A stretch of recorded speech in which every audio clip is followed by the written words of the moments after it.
Okay, it looks like we're recording. I will call the meeting to order at 6:01 p.m. Yeah, so first up on the agenda is the election of the vice chair. I would like to pass it over again, unfortunately, just because we don't have everybody here, and it's not like there's 8 people on the subcommittee and we can afford missing a couple. I think everybody needs to be here for something like that. Next thing is the approval of the minutes of the November 4th, 2020 meeting. Make a motion to approve the minutes. And I will second the motion. Let me just do a quick look. I didn't see any issues with it. Did you have anything, Linda? No. Oh. All right, I'll take a vote. Linda? Yes. And I vote yes. These votes they're long and arduous. There are definite benefits to a small subcommittee. Okay, so there's several things on the agenda tonight. I think I've got it pretty much in the order that I wanted to address. But if there's anything you think we should take out of order at any point, just let me know and we can talk about it. But definitely, I've got a report on my tour of the high school in Dawson. Linda, I believe you did. Yep. Houghton and Chocolate. Okay.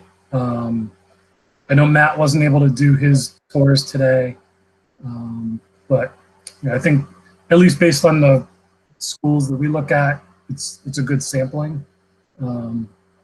So what I would like to do is, I guess, at least run through both yours and my report, and we can discuss it and see if there's any sort of consensus that we have on our reports. I guess I'll leave it right now. Then we'll talk about the HVAC systems and the third-party report on that. Carolyn also sent a template. Did I send that out, Linda? Yeah. Okay. It's been that kind of day. I have no idea if I sent it or not. I intended to, so I'm glad I did. And then do a real quick update on just events and lessons since opening with those that are in there. Hey, Bob. And then go into any facility and infrastructure requirements for either reopening or basically just where we go from here and things like that. And then if we get a chance, discuss policies. I didn't really want to start editing these yet, but at least take a quick peek at them and discuss them and see where we go from here on that aspect. So for the report of the tours of the schools, would you like to go first, Linda, or do you want me to? Yeah, I can go ahead. Okay. If you want to share your screen or however you want to do it. So this is actually the first time I have had to share my screen. Oh wait, wrong button. No. Okay. Right. So Friday afternoon, I went to Houghton and Chocolate, and I just set that up so that the similar kinds of spaces would be side by side. And this is just some of the pictures I took. I took a few others, but I didn't want to go crazy. So these are the cafeterias, Chocolate and Houghton. In Chocolate, they'll do the dismissal from here as well. From Houghton, it'll just be lunch. They have the tables changed out. Houghton used to be circle tables. Now they're rectangular ones, assigned seats by number. Chocolate has the desks instead of tables. And then these are a couple of the hallways in Chocolate. They set up all these markings for spacing to keep distance. They made a little rotary in the middle, which looks pretty good for keeping directions clean and clear. In Houghton, this is the dismissal hallway, and I don't know if you can see, they're still working out the signage for the floor. Tony talked about putting up signage on the walls as well to make it clearer for the kids.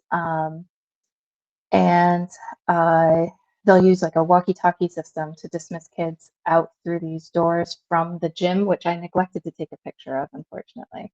And tell me to slow down or speed up if you want me to. And then these are a couple of the classrooms. In Choxit, I wanted to highlight the science rooms in particular, since they had to take out the tables in order to put the individual desks in. They've blocked off the materials that shouldn't be perused, I suppose. In both classes, they've spaced out the desks. They'll have to work through some of the procedures for paper goods that are shared. They talked about some of those procedures are not quite, I think they're changing. Sometimes the guidance is changing on how long paper materials need to be quarantined. Some of the classrooms that I went into had some of those temperature control issues that we know about, which is potentially an issue with the ventilation. And then these are the medical waiting rooms. So in Choxit, you can see that there's that window is out into the reception area. In Houghton, there's actually two spaces. So the inner one with the school bus table opens up into that room that's in the middle picture. And a para or somebody would be outside of that room to monitor any kid who's inside. And then the bathrooms are in the process of getting separated out if there aren't dividers up. So I don't think either Houghton or Choxit had dividers up when I went in. So in Houghton, the sinks and like urinals are bagged and the water's shut off. The blowers are disconnected and the paper towels are getting, dispensers are getting put in. In Choxit, they still need to do the bagging and cutting off. And that is what I have. Does that work? Yeah, no, I that don't was know. great. Okay. So I think what I'll do is, well, actually, does anybody have specific questions about Houghton Choxit? Then I'll do my presentation. Then I guess we'll talk about everything all together. I did have one other part I forgot because I had asked after the fact that I had forgotten about the related service rooms. It seems like there's a little bit of a disconnect between what is available for space, but then how services would be delivered, if it would be remotely anyway. And right, I mean that it's a bigger question than it seems, because even if you might have room for a couple of people in one of those spaces, the cross contamination between classrooms and cohorts and the kind of services that would have to be done, the activities, would be maybe not so safe, even with the typical social distancing and so on. So the delivery of services sometimes will still be remote, even though you're in the building. And in a building like Houghton, right now there's space to accommodate for that. But even when half of the population is in, I was told that they don't know what they're going to do with putting everybody who would be getting their remote services in person. And also, to be frank, I asked one of the principals how they're feeling, and they said that they wanted to wait till January, that they wish they had that time. So. Okay, thanks. So, all right, let me present. And I'll apologize because this was like thrown together 10 minutes ago. So, finished. It was Linda did. But I'll do what I can.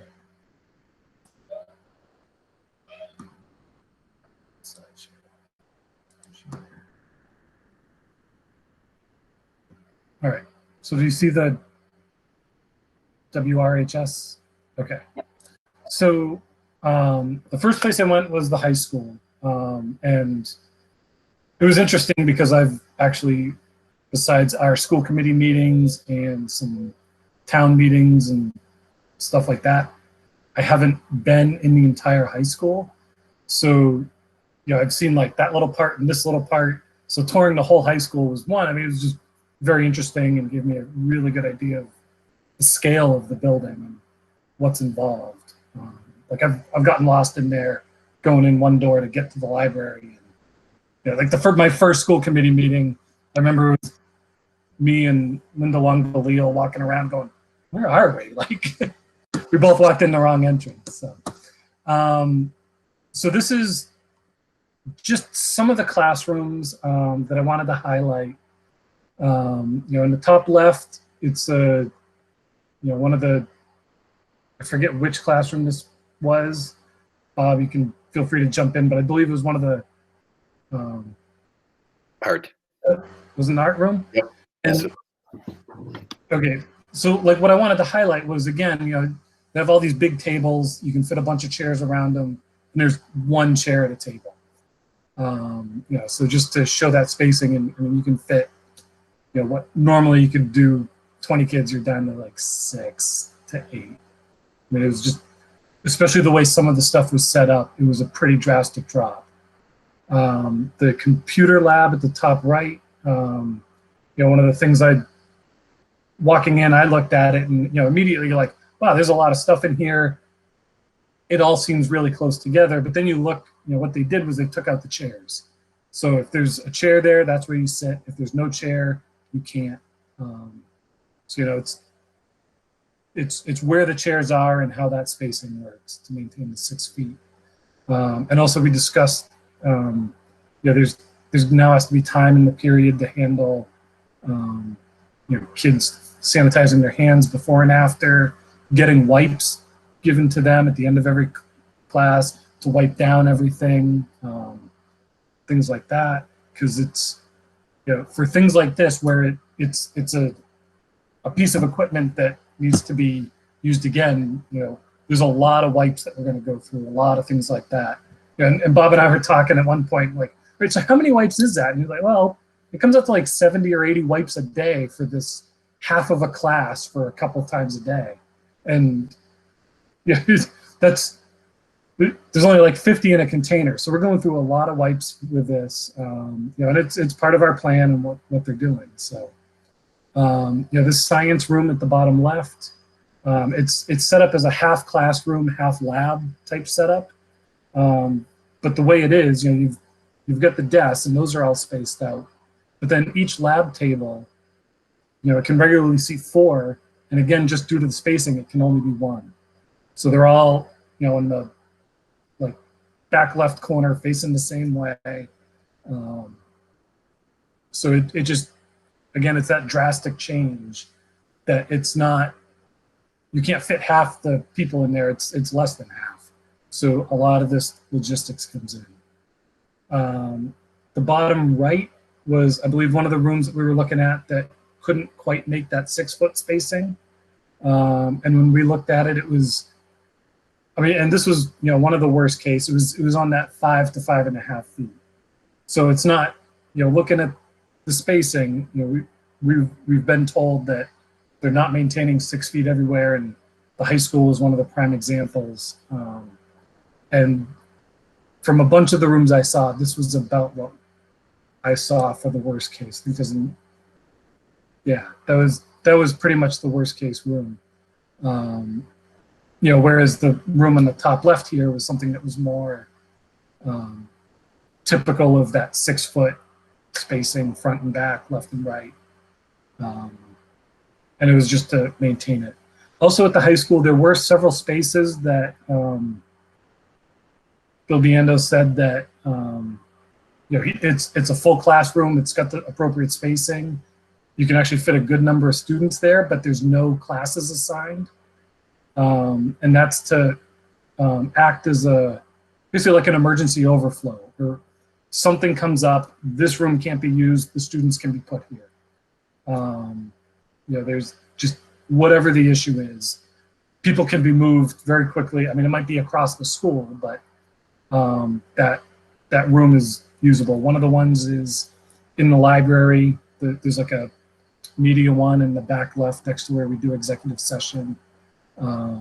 That's one that's got a whole bunch of desks, but no class assigned. Some of the gym areas are set up that way too. The bottom left and the bottom right are, the bottom right's the cafeteria, the bottom left is the library, which, one, I can now see why having in-person school committee meetings would be more than just a little difficult. And also, the bottom right, I believe it was on the order of like 120 students, give or take. Might be a little bit more than that. And it's all meeting that 6-foot spacing. But the point is that there was study halls that had, I think it was 140 students, and so you can't even fit them all in here. They need a secondary room just for a single study hall. So doing lunches, things like that, are just not feasible in the cafeteria. Getting even half of 1,000 students through doesn't work out. So we looked at some of the way they're going to do food distribution, looked at the entrance to the school, buses versus drop off, things like that. And also, I didn't get a good picture of it, but the hallways, they had the blue lines down the center, so that everybody just stayed to the right, and it was maintaining distancing, no lockers, things like that. The picture at the top right, those are 6 ISO containers that they've, I guess, talking to Bob and other people, they're luckily enough to get. Like, I guess it wasn't easy to get these, and we asked for 12 and got 6, and they actually got everything, all the overflow equipment in there from the high school. So they're floor to ceiling, front to back, and everywhere in between, filled with all the extra tables and chairs and equipment and all that stuff that had to be moved out. The top room here is that COVID room. It was a really big room. It's directly across from the nurse's office. I did it as 2 pictures. It's very poorly stitched together, but it gives you a good idea. There's, if necessary, someone could sit in there and still maintain a whole lot of distance. They can put on all their PPE that they need. There's the, in addition to ventilation, there's the air purifier that's in there. So it was a decent setup for that. The bottom left is, the custodians there probably be upset this picture's out here, but they were very upset that all of this PPE was stored there. They like it very neat.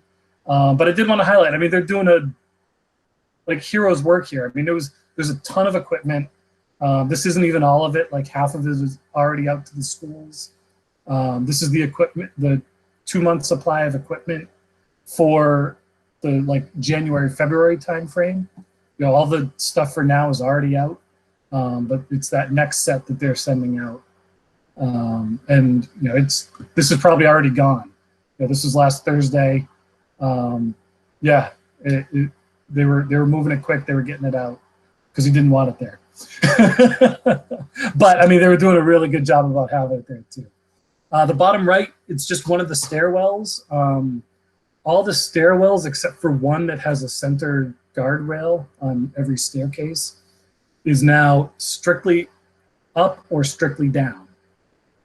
It's, and me looking at it, especially as an outsider, an incoming freshman and everybody, they're going to be lost that first day, but they'll figure it out. It's this stairwell's down, that stairwell's up, so they'll have to kind of plan their route out a little better. But it's also a good way. Everybody's going to be going in the same direction and be able to maintain that spacing. That pretty much covers the high school. There was a bunch of stuff there's so many aspects to the high school.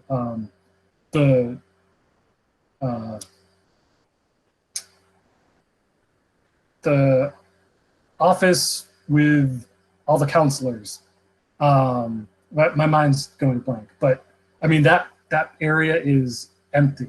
I mean, it was just a whole bunch of carpet and walls. Usually you go into places like that, and there's all sorts of different things on the wall talking about different all different stuff, and it's all gone.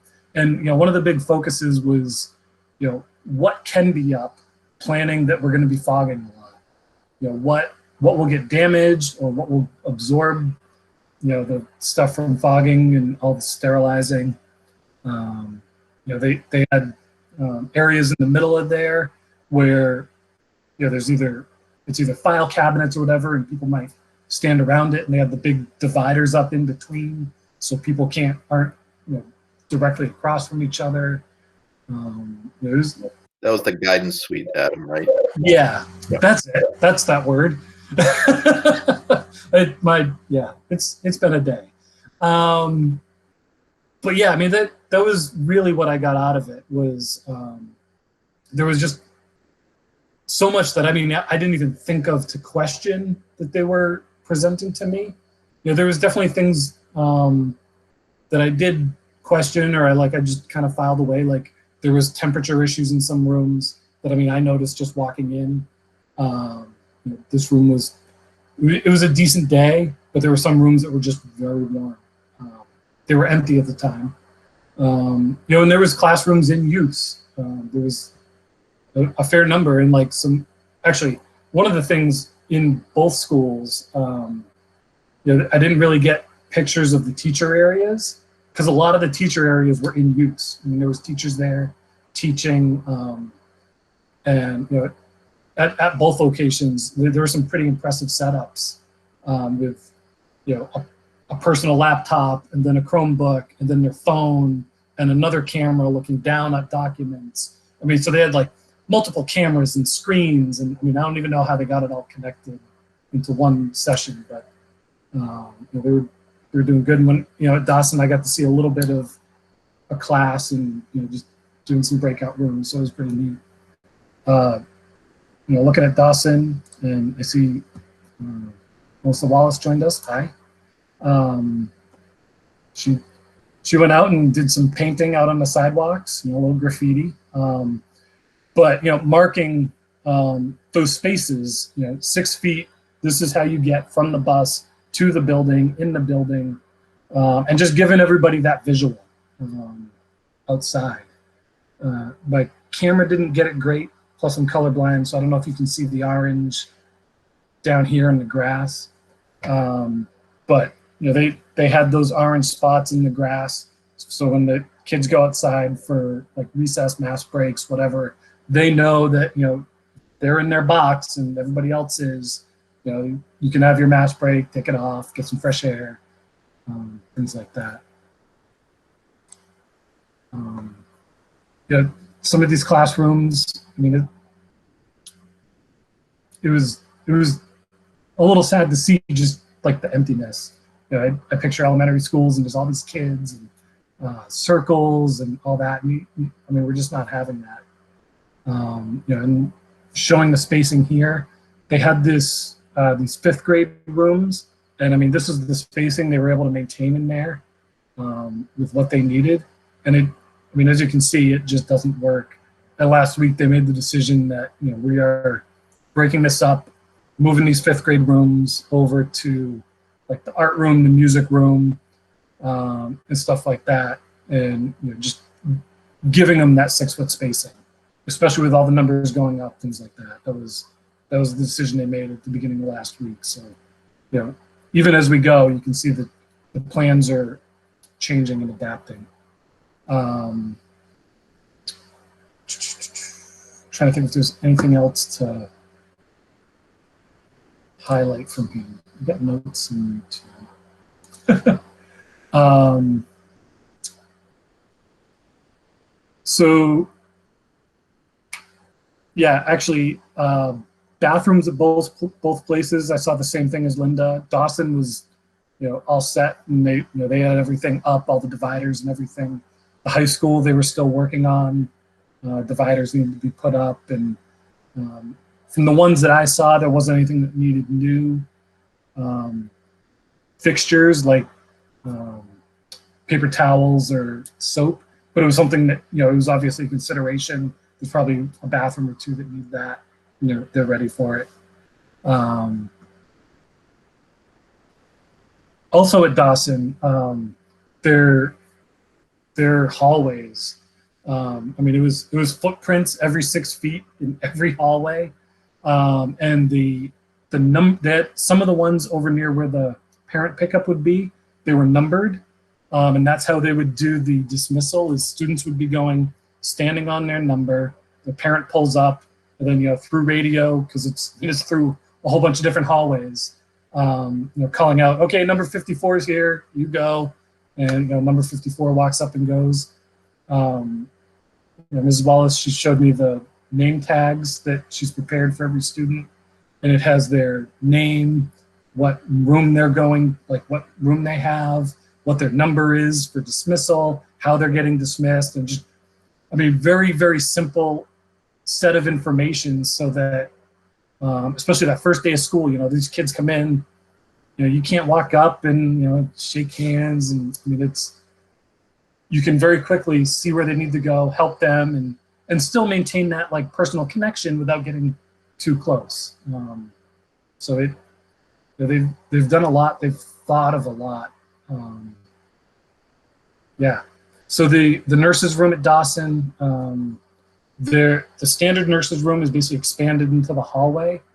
The way Dawson's set up, there's like a circular area, and they basically just set part of it off.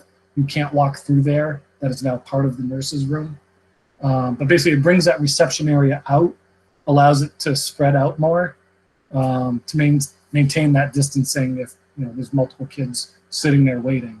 And then for the COVID room, it's in this room here on the top of the screen, and there are windows in the front here that go into this hallway area. There's one in the back that goes back into the nurses area. There's also a camera so that the nurse can have it up all the time if there's an issue. And again, with the understanding that, in any case, there may be cases where someone might need to be there, but in order to maintain as much distancing, someone can be there. I think I've mentioned it to some people, but in my son's school, first week after starting, he was coughing, an immediate isolate him, this and that. And it was his teacher in full getup playing peekaboo through a window for 40 minutes for the time it took us to get there. And he loved it. He was like, oh, new room, cool. So he had a good time.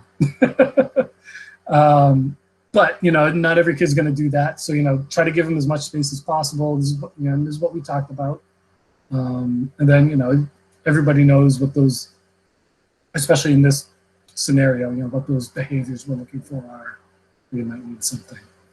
At the bottom, again, they've had to take over half of the gym and all of the stage to store all the extra stuff. That's what's needed. But that's all I have. So I guess I'll open it up to any questions for the high school in Dawson. If it's Dawson, I'll probably pass it off to that Dawson high five I see right now. Or if she has any comments or would like to add anything, definitely feel free to jump in, Melissa. Anything else you want to expand on, feel free. I'll say something. Thanks, Adam, for coming to Dawson last week. We have worked extremely hard to make it safe for every student and every staff member to enter Dawson in the coming weeks or the coming, whenever it's going to be. It's been a huge undertaking, but we feel the safety of the students and the staff is our first priority. And Shannon and I have really kind of looked at every possible scenario to make it safe for everybody. So we also, as we said to you, is if there's any suggestions that we can make it even better, please let us know. I will say that we've gotten a great response in terms of our student badges or lanyards that we have given out to almost 450 kids and staff. Parent pickup is going to be a huge issue for Dawson because we have now over 90 cars in both cohort A and probably 60 in cohort B that we'll be picking up. So we have contacted the police department to help us with dismissal times. And it's going to take well over the 30 minutes or to get these children out of Dawson. We have expanded our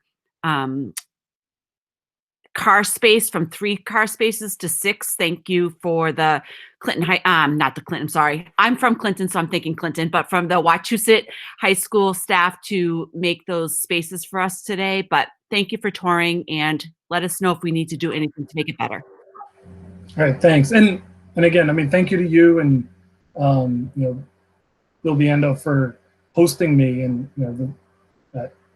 Houghton and Choxett, and for Bob taking the time to bring us around. I think it was important for us to go, and I mean, it was definitely eye-opening for me, because we talk about this in these school committee meetings, and like, okay, yeah, we need to maintain spacing here, and yeah, we got to think about hallways, but to see it, and I mean, see all the details that every building needed to go into, and the investment that everybody in that building needs to have. I mean, and everybody has. I mean, there was teachers I saw and talked to in Dawson, and they were. I mean, I can't fault any of them. They were doing great. They were excited that they were on that. They figured out remote. It was going well. There's definitely trepidation looking at this change to hybrid, and I think there would be if the numbers were what they were in September, never mind now. So, I definitely appreciate all the hard work that everybody's put into this. Linda, I guess what I'd like to get out of the meeting, there's 2 really big aspects to going back this week. There is the infrastructure setup, what we looked at when we toured the school, and how ready are we for the requirements that we're given. And there's that aspect, and then there's the other aspect, and which I think we might want to separate the conversation a little, of even if we're 100% ready according to the stuff. I know Dr. McCall met with the boards of health today, to talk about that, and maybe we'll have this second discussion after he presents that. But are we ready from a just general health and safety perspective? It's that we're facilities and security, Right.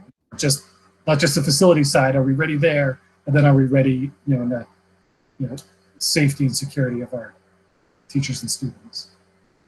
So on the facility side, let's open a discussion there, because I think that's a little bit of an easier one. Yeah. What are your general impressions? So my general impressions is that I agree, there's a lot of hard work, a lot of thought going into every piece of it. In the end, I think that I came away from the buildings feeling like there's some inconsistency in rolling out all of the measures. And some spaces were really, every I was dotted, every T was crossed. And then there were other spaces where it seemed like a lot to bite off in this last week. So that was, yeah, that, I don't know if you want me to go into more of that, but that was my overall impression leaving was that there were some pieces that weren't quite there yet, and I'm not sure what time, what would be necessary to get them where they need to be. Yeah, I think, I mean, given the,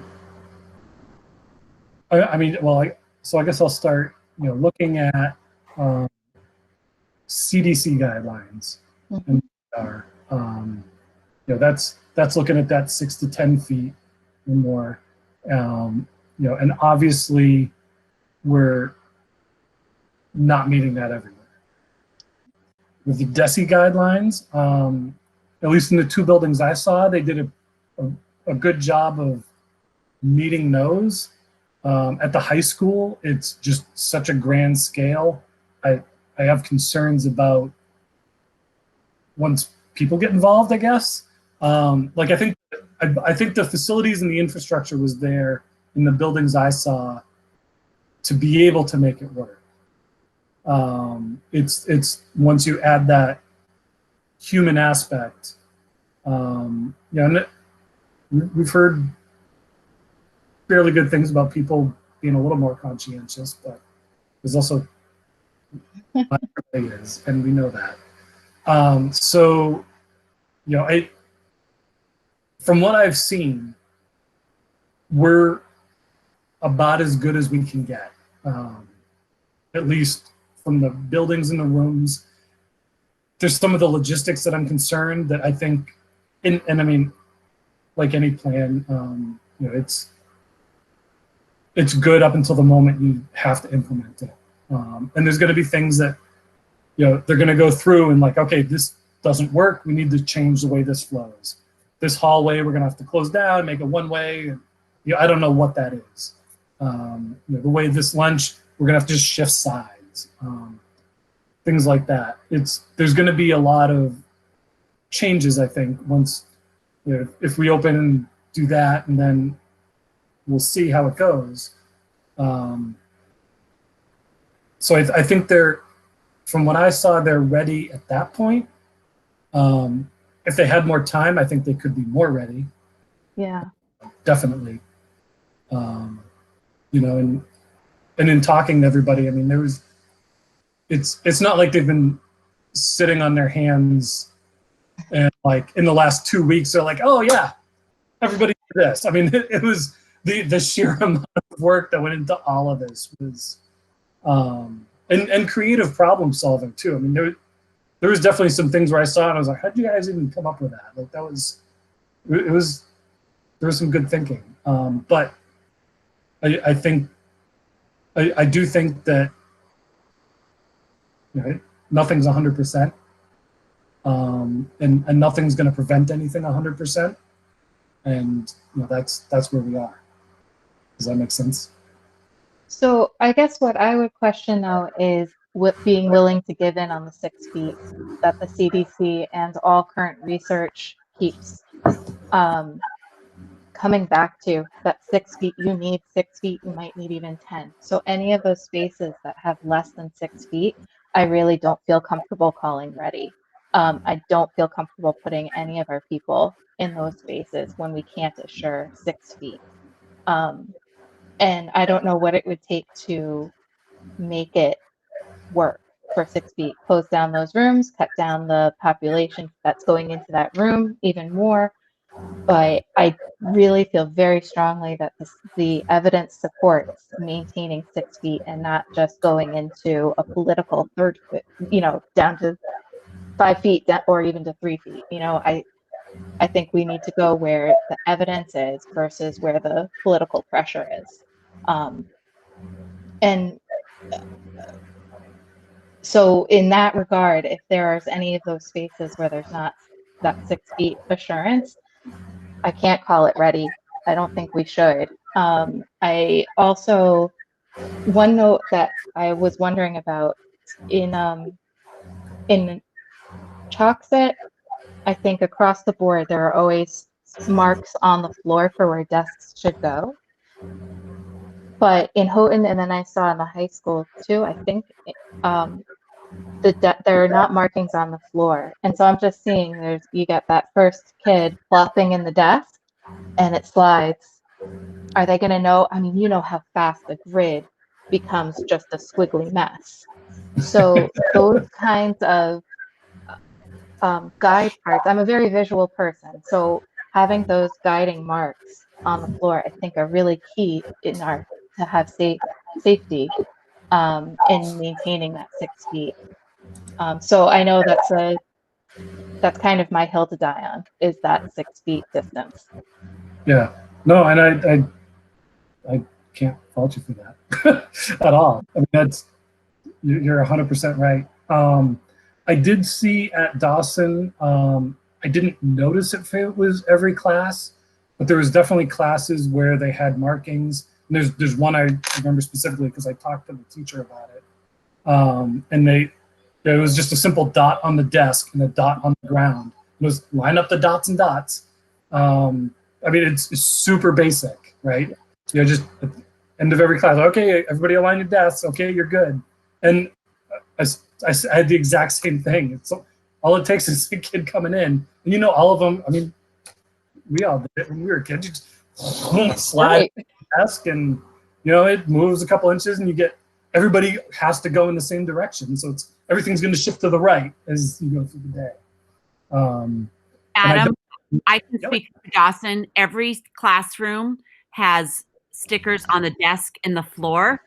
Every lunch table in the cafeteria has a sticker and a dot on the floor and in the gym. So I just know that because I did it. So Dawson has it. And yes, Walmart loved my sticker purchase one day. So yes, Dawson does have it. It's very, very simple, but it is definitely something that kids can visually do and help out in any manner. Yeah, no, thank you. Yeah, that's great. I don't remember seeing at the high school. Yeah, I don't see it there, and so you know that's definitely a consideration. I think you know, some feedback to administration is, you know, make sure the high school is ready to very quickly get everything back in place. So, for the high school, because I think, you know, Bill has classes that change depending upon the numbers. So I think they've, again, tried to set it up so that if they need to, they can move some desks out if the class is smaller or whatever, so that they can better socially distance. So they're really putting it, I think, back on, I guess, the teacher and the you know, the students to not, like, you know, move everything around. But it is a good point, because I know in our elementary schools that's one of the things that people have been doing. So I'll talk to them about that, and I'll talk, you know, again, also look at, you know, any of the other spaces where that might be necessary. Yeah, just, I mean, kind of do a once through and a quick assessment, even if it's just providing some blue dot stickers to teachers and saying, like, put it in, you know, one corner of the leg, and you know, it's got to be matched up next to that. Yep. Something like that. I think that'd be good. And Linda, the 6 foot thing, I understand. I totally hear what you're saying. I think, you know, we could do the exercise, and I have asked principals about this. You know, talk to me. You know, let me know any spaces that you have that don't meet that 6 foot requirement. And there are a few places that do. The high school has the most, because their spaces, their classrooms. And Adam, I don't know, a lot of the classrooms are huge, so it's pretty easy. But then some of the regular learning classrooms aren't very big. Right. In the old wing, the old wings. So even though they were renovated, the spaces weren't expanded. So that can be an issue. I mean, I'll speak with Principal Viano just about what that might look like in order to do that. But like you said, that would probably be you know, maybe modifications in terms of the number of kids who could be in the building. Yeah. Because that's if we were to go at the 6 foot level. Yeah, and looking at it, I mean, we did. I think we even took out a tape measure at one point and measured, and you know, it was. And again, I don't remember what the actual rule is, but center to center at one of the tightest ones, it was 5.5 feet. I don't think it's actually center to center. No. For the spacing, it's kind of like edge of the chair to edge of the chair, I believe. So that does cut it down some more. So it's probably on the order of like 4.5 feet, give or take. Yeah. But it wasn't. I was expecting it to be worse, honestly, and it was much better than I expected for those small rooms. I absolutely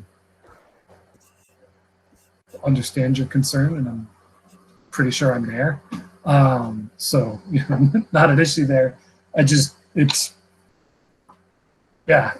So and again, that's okay. So we met DESI guidelines. I don't think any of us are super impressed with that group as a whole anyway. And we're not at the CDC guidelines of every room. So that's where we are.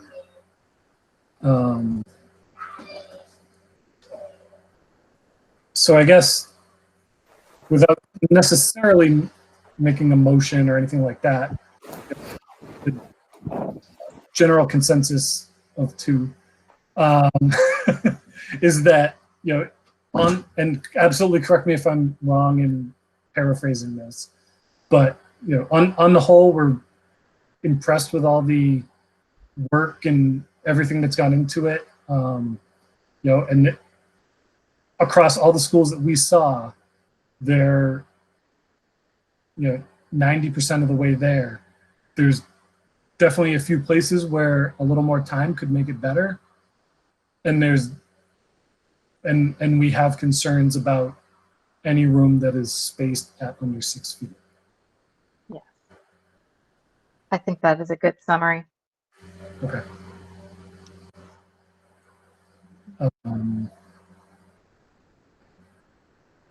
Daryl, are there any issues with that general consensus of two? No, that works. Thank you. Okay. Are there any more questions, comments, anything about the tours? I just wanted to thank both of you for going on the tours in the first place and taking time out of your day. I thank Bob and the principal for helping out as well. That was I know everybody's a lot on their plate right now. We're just doing a lot, but it was great to give you the visual, I guess, and be able to have the opportunity to see all the work. And it has been an awful lot of work that's gone into it. It's like you're reinventing school. Absolutely. Yeah. That definitely came through. Right? Yeah. Yeah. Yeah, definitely a big undertaking that's been taken so much work. That was abundantly clear. Yeah. Yep. Adam, I just had a question. Yeah. So when you were originally talking about kind of discussion of your tours, one was infrastructure readiness and the other one was health and safety readiness. Was that like a separate, just for my notes, was that like a separate kind of topic of discussion, or do you feel like that was kind of wrapped up in what you guys already discussed? No, I don't think we've even gotten to that discussion. Okay. And actually, let me just, looking at the agenda very quickly. So, yeah, actually, I guess this is the best spot to bring it up is, it's the status of the buildings and then status of everything for health and safety aspect. So, Daryl, could you give us an overview of what you discussed with the boards of health, and then anything else you feel we should know? Yeah, thank you, Adam. So, Brendan, I invited Brendan, Director Keenan, to be here this evening. Typically, he doesn't come to these, but Brendan has been basically the number one player in terms of dealing with the COVID cases, that we've been dealing with here in the district now. October we had 4 altogether, and we're already up to 4 right now. And that's just going to continue to increase. So over the past week, I had a Board of Health meeting last week. We talked about reopening, and it was 3 weeks ago. We were like, yeah, we're feeling pretty good. Things are going okay. The numbers weren't there was an uptick, but there wasn't a dramatic increase. And I think last week the numbers at the state level, ultimately nationally, but at the state level, just really started to ramp up.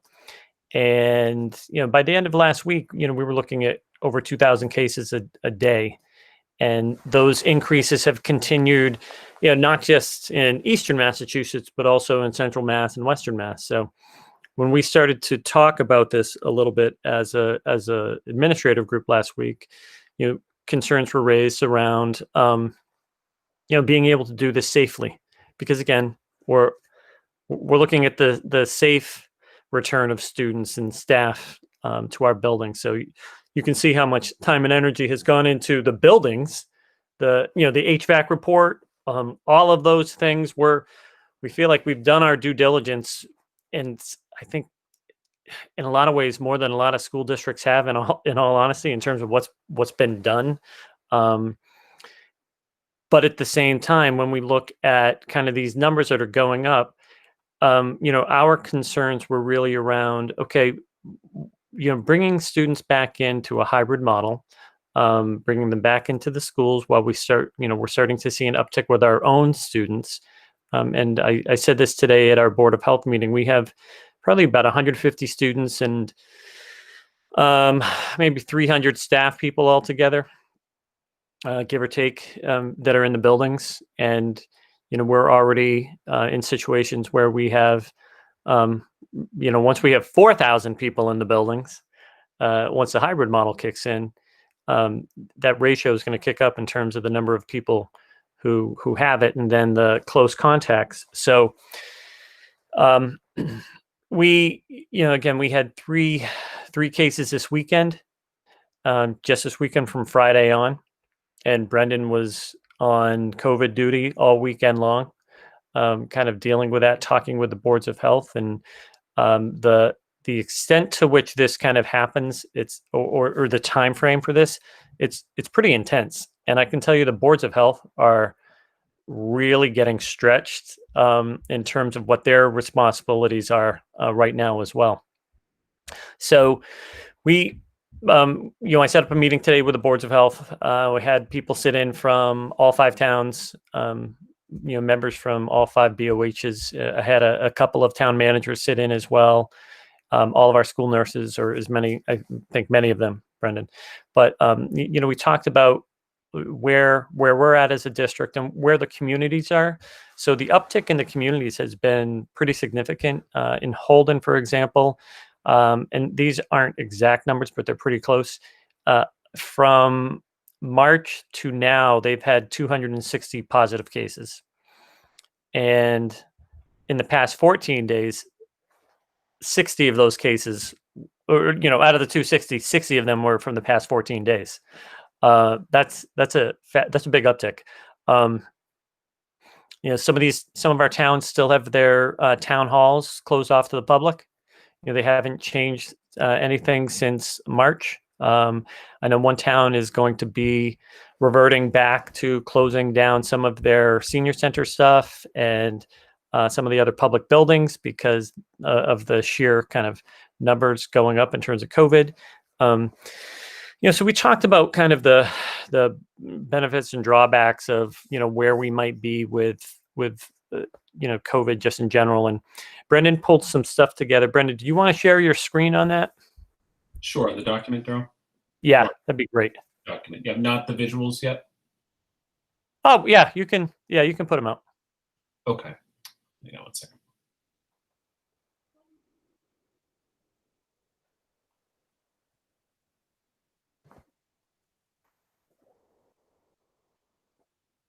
Is that presenting? Yeah. So, again, we have,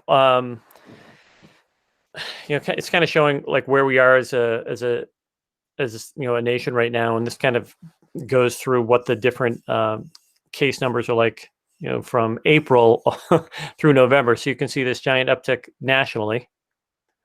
You want to go to the next one? Yeah, there it is. Right. There's a November number from March on. This is the dashboard from DESE, and this is from today. This is the most up-to-date information. So 2,000 confirmed cases today, positivity rate of 3.17%. Worcester, I'm sorry, I call it the Centrum still, the DCU Center. It'll always be the Centrum to me, but so the DCU Center is going to be, the governor has now made, turned it back into a kind of a medical hospital, floating hospital, in terms of having medical beds for patients, because there is a major concern about the number of people who are going to need beds and how hospitals are going to deal with them. So if you want to keep going, Brendan. And then, daily confirmed cases since March. So this kind of shows you the uptick where we're at. So, we closed school before anything was really going on way back in March. And then you had this giant uptick in April and May. Then it dropped back down, and we saw a nice kind of ease. But that's also when everything kind of opened up. So as we opened up, this is what happened. And every medical professional that I've watched on TV basically predicted second and third waves based upon especially in the northern climates, when you were going to close people off in buildings, and air circulation changed, and social distancing changed as well. And that was one of the things we talked about as an administrative staff when we were pulling this plan together early in the summer. And we had just had 4th of July, and there had been a slight uptick in case numbers. And we were trying to be as proactive as possible, and just going, okay, if we know that's going to happen probably around Labor Day, well, it might happen around Thanksgiving. It's probably going to happen around December break, which is one of the reasons why we had originally thought that January break would be, or the January timeframe, maybe a week or two out. We had originally thought immediately after January, but after kind of going through it, a couple of weeks into January was probably the best way to do it. And then we moved it back to November, thinking, well, because again, the uptick wasn't as great. So, but this kind of gives you a really nice visual since March of how this has played out. Okay. And these are just daily confirmed cases over the past 6 weeks, just giant numbers. And then probable case information. And then Brendan. You want to go to the next one? Yep. Okay. And then hospitalizations. That's 781 patients. It's a lot of people in hospitals for COVID. So that, again, that's an issue, I think. And for the most part, are they the younger? Are they students? Are they, I guess, young adults? Probably not. But people have to remember, our school district isn't composed of just young adults, and we have 1,100 employees, and we also have parents and grandparents who interact with our students on a regular basis. So these are just go ahead. One that speaks to that. If you look to the right of this one, it might be hard to see in your screens, but it gives you the breakdown by age group. And this 0 to 19 is actually becoming more significant, that age group there. So just want to draw people's attention. Yeah, thank you. You know what, Brendan? That's a great point, because if you had looked at this, I think back in April or May, that 0 to 19 was almost nothing. I can remember seeing this on several occasions. And the other numbers on the other end were much higher. So I think this shows what's happening with social distancing. Look at that 20 to 29-year-old model, where people are like, yep, they're going out to lunch, they're going out to dinner, they're going out to bars, they're hanging out with friends after work or on the weekends, and that's where this is happening. And I think we just need to be cognizant of that. Thank you, Brendan, for bringing that one up. Sure. And then we can go through that. So that's just hospital capacity by region. Just kind of shows you where we're at. Number of beds. Confirmed deaths. Again, the one thing that there was, I did see this yesterday with a, I believe she's from, Beth Israel, speaking about the death rate right now. And even though there's a slight increase, she said typically that follows, it's 2 to 3 weeks after. So we're going to see the uptick in that as well. So even though it's kind of flat now, it's going up a little bit, that will go up. Now they have said that they know how to deal with these situations better now. They know what to do, turning them on their stomach and so forth. So it's a different, people have responded to this better. But the other part that she mentioned was people have to realize it's also the long-term effects of COVID-19, and certain people have symptomology that, again, can't get explained away ultimately. And it's something they might live with for the rest of their lives, depending upon, what happened with that. And that's all of them. Okay. Thank you, Brendan. That's great. So then, we've been talking about kind of where we're at in terms of, our, the hybrid model and, the learning model that we've been looking at as a district. And when we talked to the boards of health today, they're feeling concerned that we have, numbers that are just much larger than they thought we were going to have at this stage of the game. So, there are some risks and benefits of both of these, in terms of what we're looking at. And, if we say, okay, we want to come back and, be in school, the benefit is that it's, in-person learning opportunities for all students. That's a big deal. Our buildings are staged with proper signage. They're ready to go. We just talked about that. Our PPE and cleaning supplies, you saw the pictures that Adam showed up at the high school. Those are all items that we're really focused on, making sure that they're all set. We have protocols developed for our students and staff throughout the buildings, passing in halls and so forth. And then, the contact tracing protocols that we're doing with our not only our local schools, but also the boards of health. Those have all been really important items that we've been focused on. I can tell you, Brendan has done an amazing job at pulling all of that together. That's one of the reasons why we're looking to bring on a resource nurse, because again, Brendan's job is not doing this, but it has become this. When we're talking about bringing people back, it's really around, the exposure to the spread of the virus. Our 5 towns are seeing a surge right now, in some form or fashion. For example, Paxton talked about Anna Maria, and even though their numbers are going up, it's not because of Anna Maria students, and it's something that they're trying to address as well. When we're working with our boards of health, Department of Public Health, the experience associated with contact tracing, and Brendan, I'll let Brendan talk a little bit about this. It's a long process. It's an arduous process that he has to go through.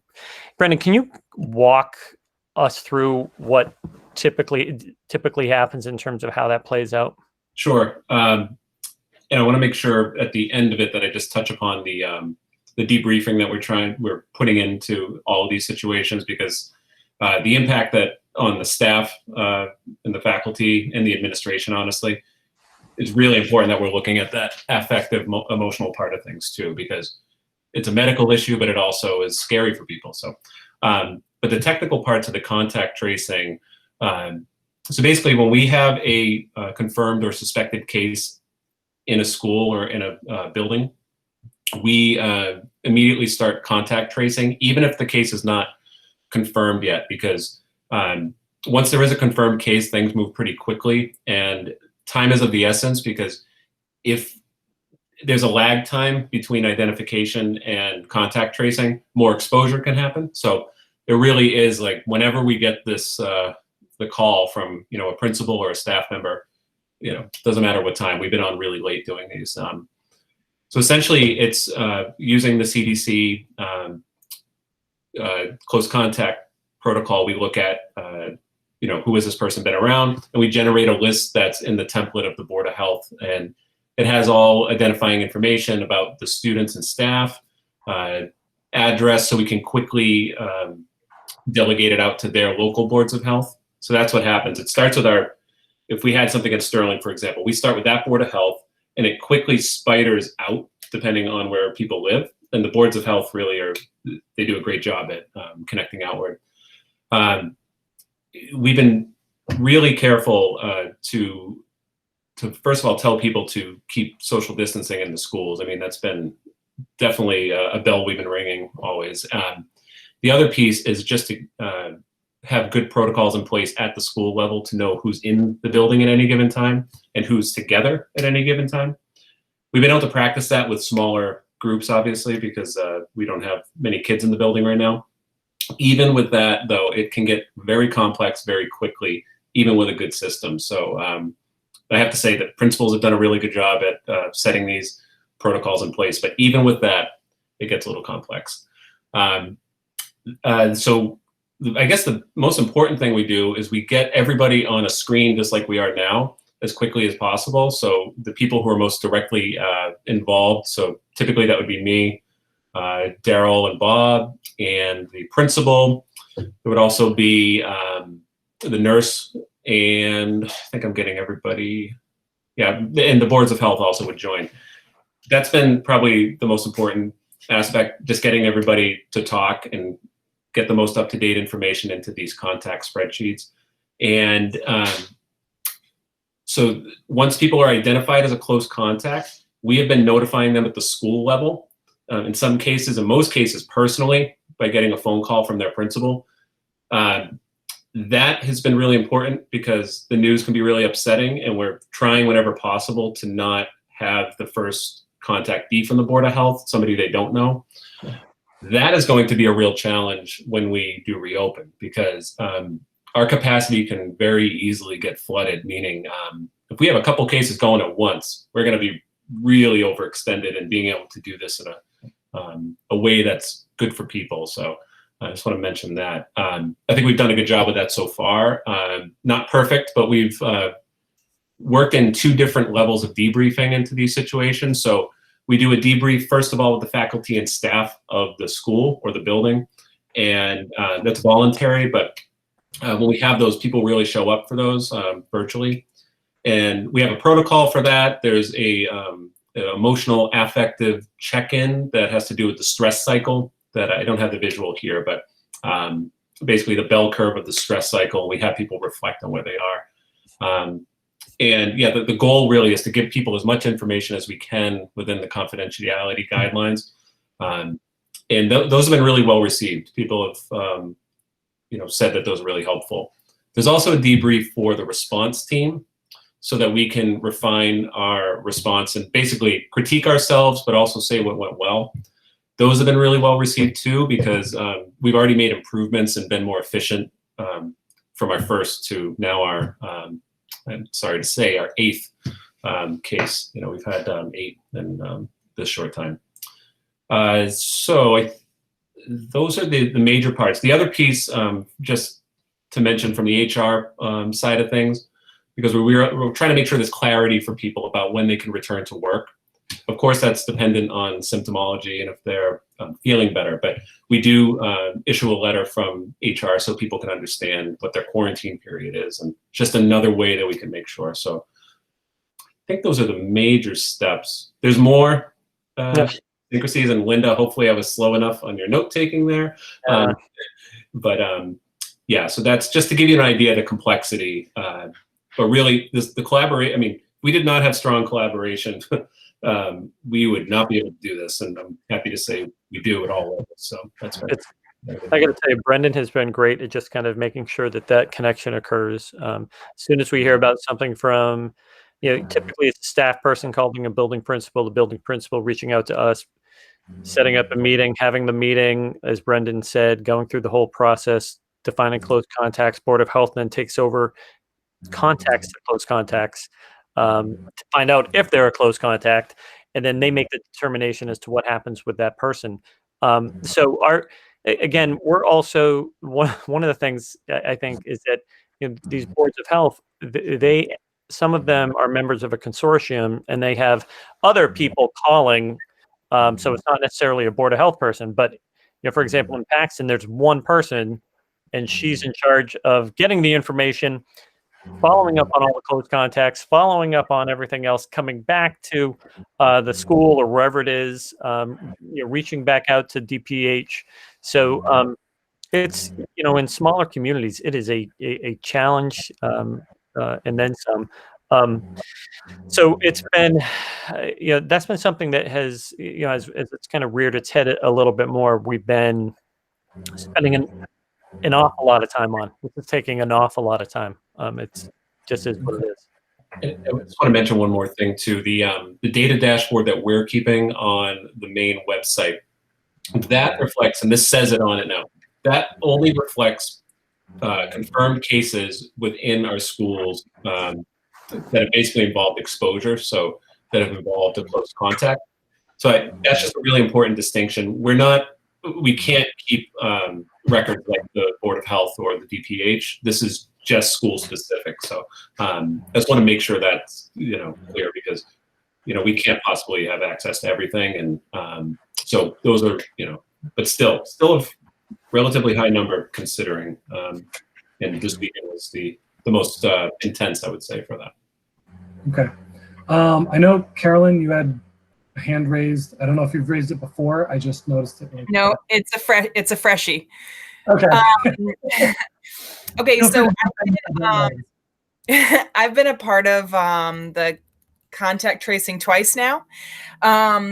And so one thing I just wanted to say is that, like, for example, I know that the boards of health are getting increasingly overwhelmed. So twice when an incident occurred, some people got contacted by the Board of Health. I, for example, never did.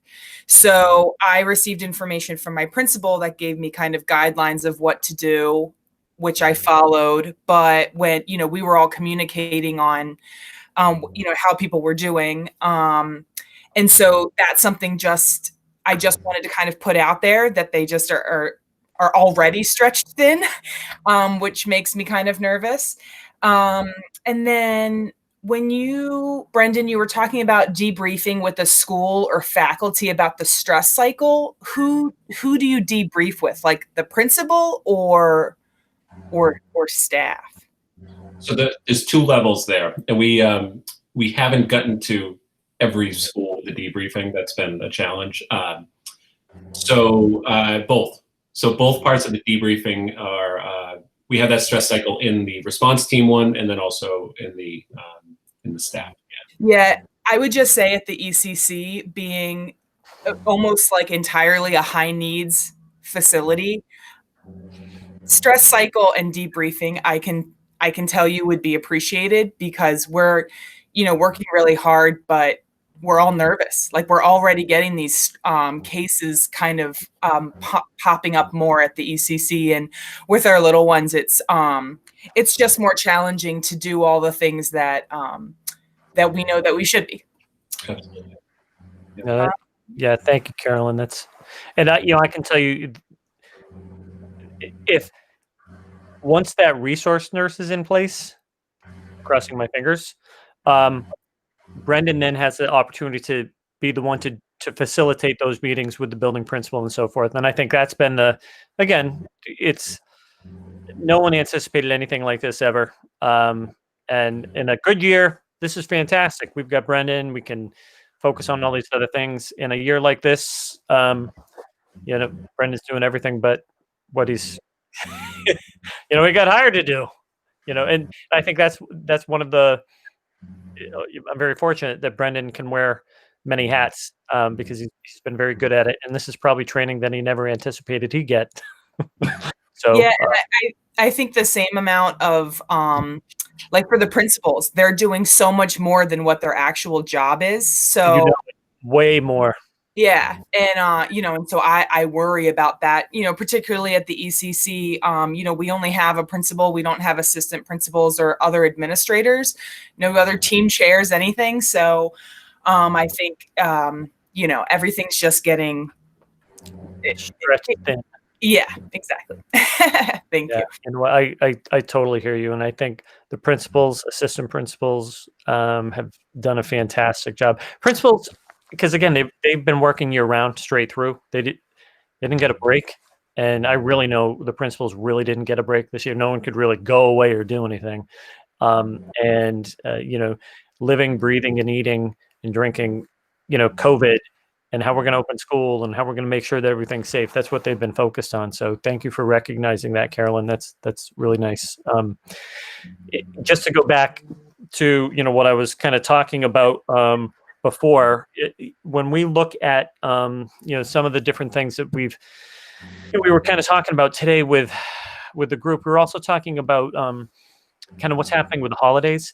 So what we're seeing, we have a lot of school districts right now around us who are saying, hey, you know what?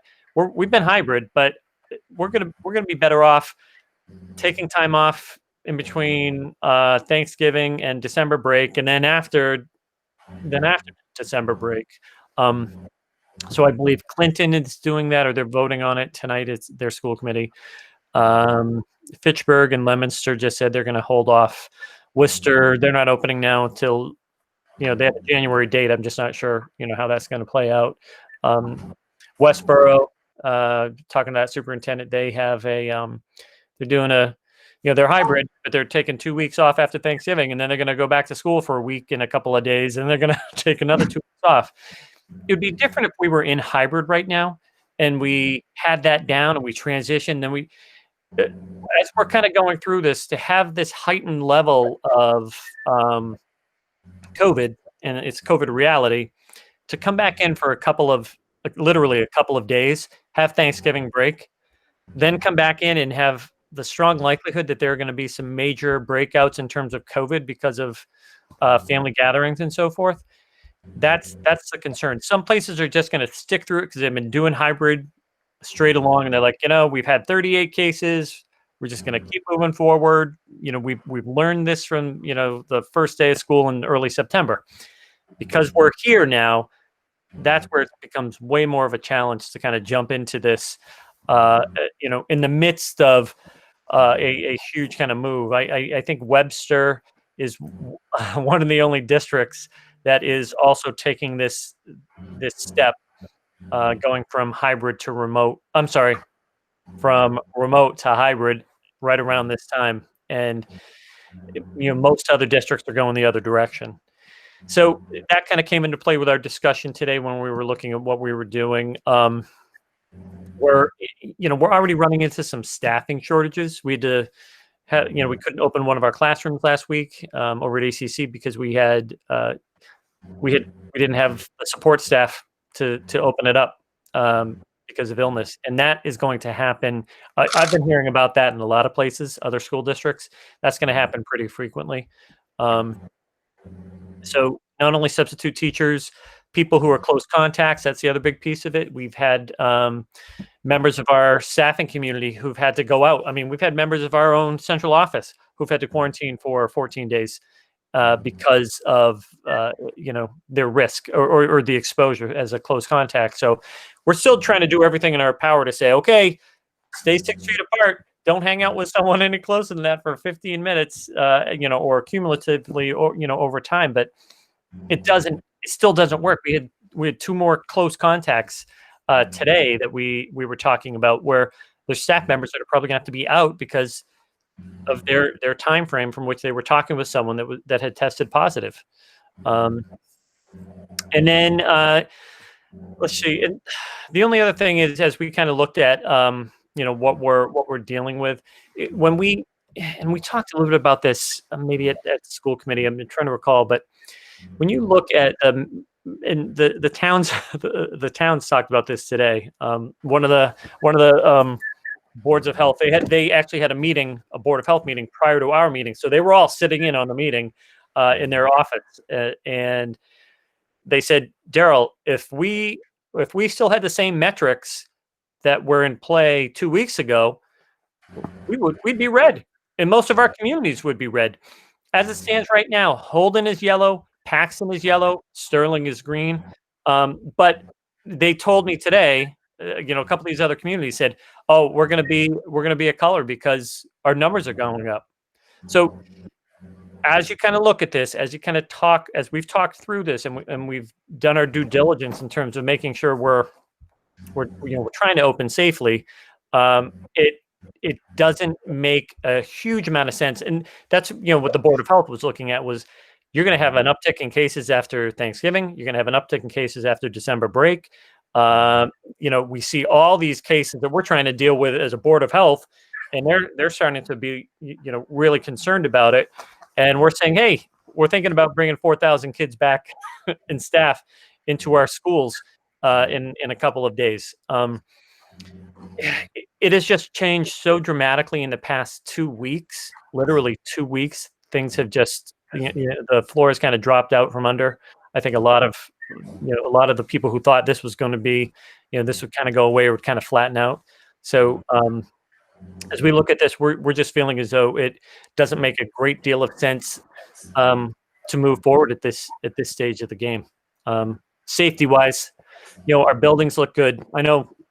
Yes, I don't have 6 feet in every single classroom, and some of the rooms it might be hot, some might be cold. But I think in terms of moving forward, safety-wise, for not just the kids and our staff, but for the entire Wachusett community, because we have 1,100 employees. 700 of them work or live in our 5 towns. So they're coming into buildings, they're coming back out, and they're within the 5 towns. So. Again, Brendan, I don't know if you wanted to add anything, but we had a really good discussion with them. It was very candid.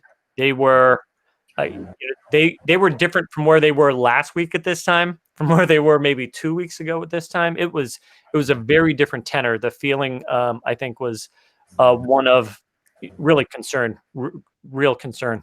Yeah, it was. I guess to describe it, a pretty heavy conversation. I mean, any one of these reasons, the risks that Daryl just laid out, is a big risk. And when you compound them, it's a compounded risk. So there really is, there's something very sobering, I think, about dealing with these situations at the district level. I mean, it is literally life or death, and it's actually, I'm kind of used to dealing with life or death situations with like mental health crises and that type of thing. But this really is, this is totally different. So, and like Daryl said, the last couple of weeks, there's been, a feeling of an uptick, and also the data is showing an uptick, and it's not just here. So, very, very difficult time, and it begs the question about what the best steps would be as far as hybrid or not. All right. Melissa, I just saw you raise a hand. I do want to, Linda, are you okay if I go to Melissa Wallace? Okay, all right. I just know, like, as members of the committee, we haven't asked questions yet, but yeah, Melissa, go ahead. No, I just want to share, as a principal of Dawson, over the last 6 days, we're up to 14 families who have COVID right now. And that's not on the dashboard. Those are not families that have been in school. We had a lot last week, and we had 3 today. So I'm just letting you as a committee know that there is an uptick, and it's real. And all these families do have to go to remote up until December 3rd or whatever is deemed by the nurse and by the COVID restrictions. But I just want to let you know that this is a real life situation here at Holden and at Dawson, probably at many schools. But since I'm on here, I just wanted to share that with you. Yeah, so that's, I remember these numbers. They stuck out to me when I showed up at your school at 10:15 last Thursday. I know you said that you were on number 6 for the week, and 2 of them were that morning, and it was only 10 a.m. So that means you've had another 8 since 11 o'clock on Thursday. Yeah, so, I had 3 today. 3 today. It's, I mean, and those are the families that aren't in school yet. Correct. They're not in school yet. They either have a parent or siblings in middle school or children at Dawson who have COVID. And All stemming from Halloween weekend. And just to add to, those are just the ones that you're aware of. Right. Correct. Right. Yeah, and you know what? And that's a good point, Melissa, about Halloween weekend. I mean, you got to think that was, 2 weeks ago. Well, yeah, almost 3 weeks. So this is when we start to see it. Same thing's going to happen after Thanksgiving. Same thing's going to happen after December break, except it's going to be amplified because I think people are going to travel. I think people, I put an email out to families and staff last week, just kind of, hey, remember the governor has all this stuff about travel and being safe, and here are the states that you can go to, but you have to quarantine or get tested. All that comes into play with this, and what we're trying to do is be as proactive as we can with this. The governor, gosh, if people had the opportunity to watch his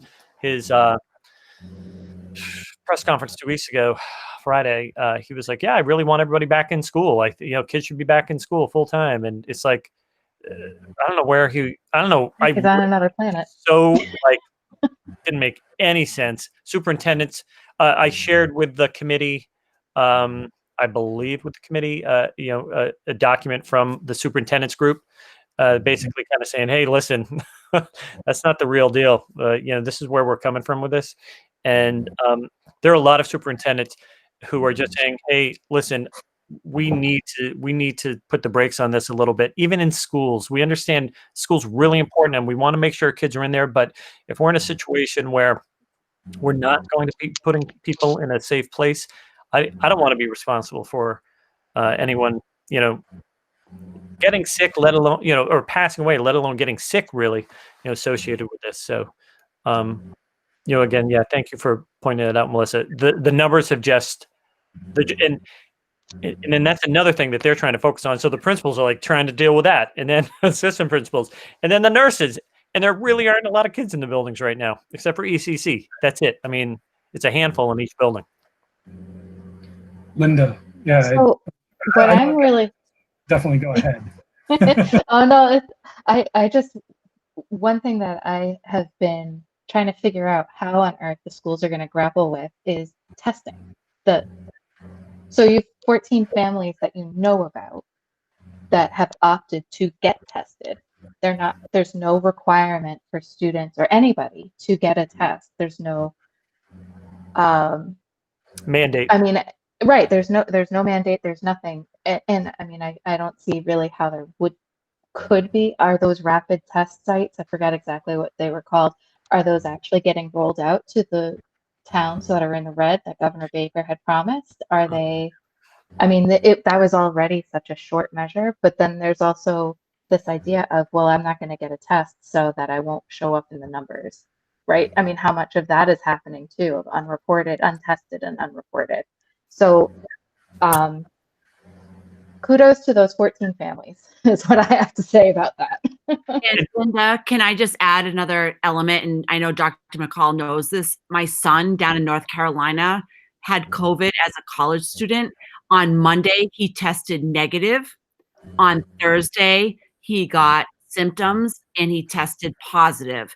So if families say, oh, I'm negative, and then 2 days later, they start getting symptoms, they're going to say to themselves, this could possibly be a cold, or this could possibly be the flu. So I'm just bringing it out there, someone who lived this, that it's real. And we have families come bring their kids to school sick anyways, never mind on a COVID year. So I just want to bring to everyone's attention. And I want to thank everyone for listening. No, yeah, thank you, Melissa. Brendan, you were going to say there was something that you had talked, like we've had a couple of issues where we've had negatives then positives.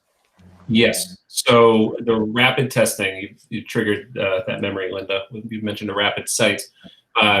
We've had at least one situation where there was a negative rapid test and a positive PCR test, which is the more.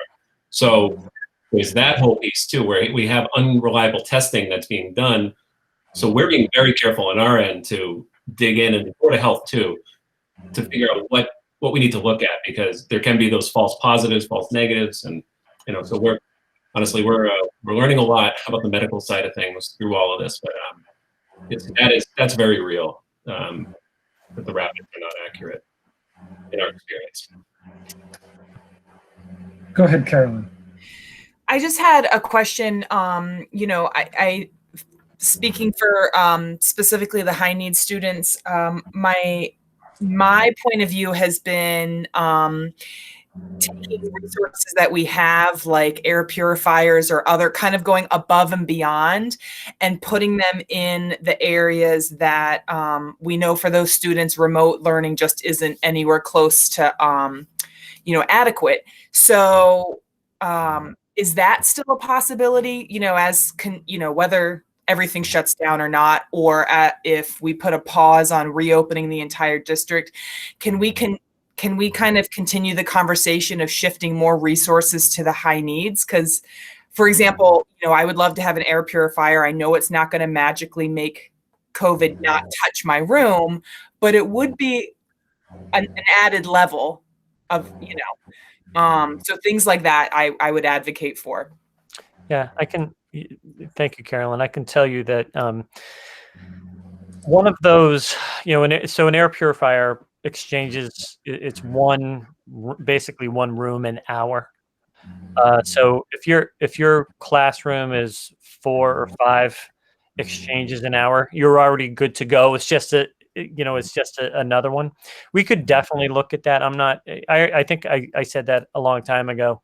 As we kind of look at, if we're keeping these, our high needs kids in the buildings, and we're like, yeah, you know what, we still want them there. Desi's really pushing it. We want to ensure that we're giving these kids services. We need to, ensure that we're providing the safest environment. So if that's putting, an air purifier in, we can definitely look at that. I mean, the other thing they always talk about is just, opening windows, and I know that's a pain. And we were definitely already doing that. Yeah. But here I am remote. So yeah, I know. And I know that was a direct result of Halloween. So I'm just kind of saying, moving forward, because we're itching to get back into the classroom, and we don't want to do the bouncing thing. Yeah, no, I hear you, Carolyn, and that's why you never should have gone out for Halloween. My costume was too good. I knew it. No, I know this is what's happening, is that we have our people who are working with our kids. They become close contact, or if they're working with another adult, they end up being close contacts, and then they have to be quarantined, and they kind of have to go through the process. Even with a test, it doesn't matter. They still have to go through the process. So actually, I had a question about those extra measures, right? Because that goes right along with my whole 6 feet and everything, and wanting to make sure we have as many layers of Swiss cheese as we can possibly put in there. Right. Yes. So I had emailed you because I am obsessed with this idea of where the San Francisco Public Health Department had suggested getting box fans and those MERV 13 filters and taping it to it, and even that can add like 2 air exchanges per hour to whatever your HVAC is already doing. And then that would be a way to get that higher level filtration than the 8 that we have. So I didn't know if that's something that's feasible, if you can even get those kinds of filters right now, how the air purifier chain, I didn't know where we are on that kind of resources. Do we have leads? Do we have the flexibility there of purchasing or? Yeah, so you could. So one of the things, again, we want to take a look at our kind of air exchange rates and so forth. As we kind of look at this, and our numbers are actually really, really good for the most part when we kind of go through and look at our buildings and so forth. There are some that are. I think there were some that were like 3, and we're actually going through and looking at those. So we're opening up the dampers another 20%. We have to be careful in the Northeast with opening dampers too much, because and I've lived through this, at 2:00 in the morning, I'll get a call and they're like, "Hey, there's a flood at the high school because one of the dampers was left open and the coil froze and then the pipe froze and then there's a leak in the media center."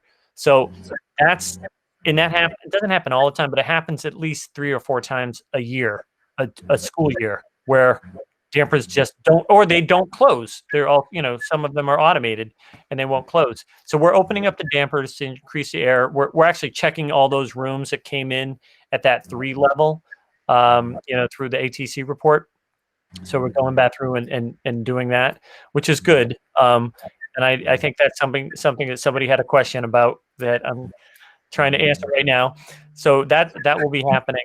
And my hope is, we'll be able to get back to this and say, okay, those look good. Could you get a box fan and tape a MERV filter onto it and stick it in the window? You could. Bob and I were just talking about that today. Yeah, that's what some places are actually doing, because we can't use MERV filters because they don't allow enough air through, and our motors are going to seize, or they're going to suck them in. So they really won't make a difference anyway. But we could look at that in spaces that don't have adequate, or kind of what we kind of consider to be adequate. It's just one more measure. So it's leaving doors open, it's leaving some windows open, having that air move through the building. It's kind of all these. It's like the opposite of all, and that's the other thing to talk about. And again, we don't have to talk about it tonight, but think about the facilities and security safety piece. So we have the safety associated with the health. But then remember, we got together a couple of years ago because it was a safety associated with keeping the building secure. And okay, doors closed, windows closed, making sure they lock and all these things. So how are those protocols going to be, different? It's like we talked about busing with our bus company, where they're still going to do their, I think, Linda, I don't know, you might have seen this. I think somebody had sent an email about busing. And Dan Didi had gotten back to me from AA Transportation. Maybe it was somebody else. That was me. It was you. Okay. And, he basically said, yeah, they're still going to do when the kids come in, they're going to do their bus evacuation stuff that they typically do, but they're not going to go out the back of the bus. They're not going to practice that because it's too hard to kind of, exactly. So they want to ensure that they can socially distance properly. Okay. And sorry, I went on that tangent. No, that's fine. I love that line, many layers of Swiss cheese. I'm going to use that. So you never see all the way through. That kind of just merges. Yep. That's that no measure is going to be perfect, right? Nope. Nothing is, but you get enough imperfect, and hopefully they compensate for the other imperfections. That's that's the hope. You're right. I've worked on airplanes and parachutes. It's the same thing. Yeah. Nothing's 100%, but you just build it up. Okay. So I have a couple of questions. Some of it, I mean, when I was at the high school, even when I was in there, the high school nurse, when I walked in, they were on the phone with the Board of Health.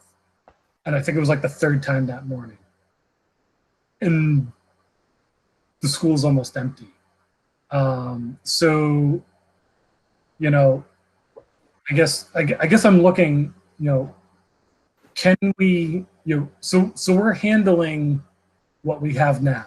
It's not necessarily easy, but we're handling the reporting, the contact tracing. And again, I'm only looking at a very narrow aspect of this. And I understand that.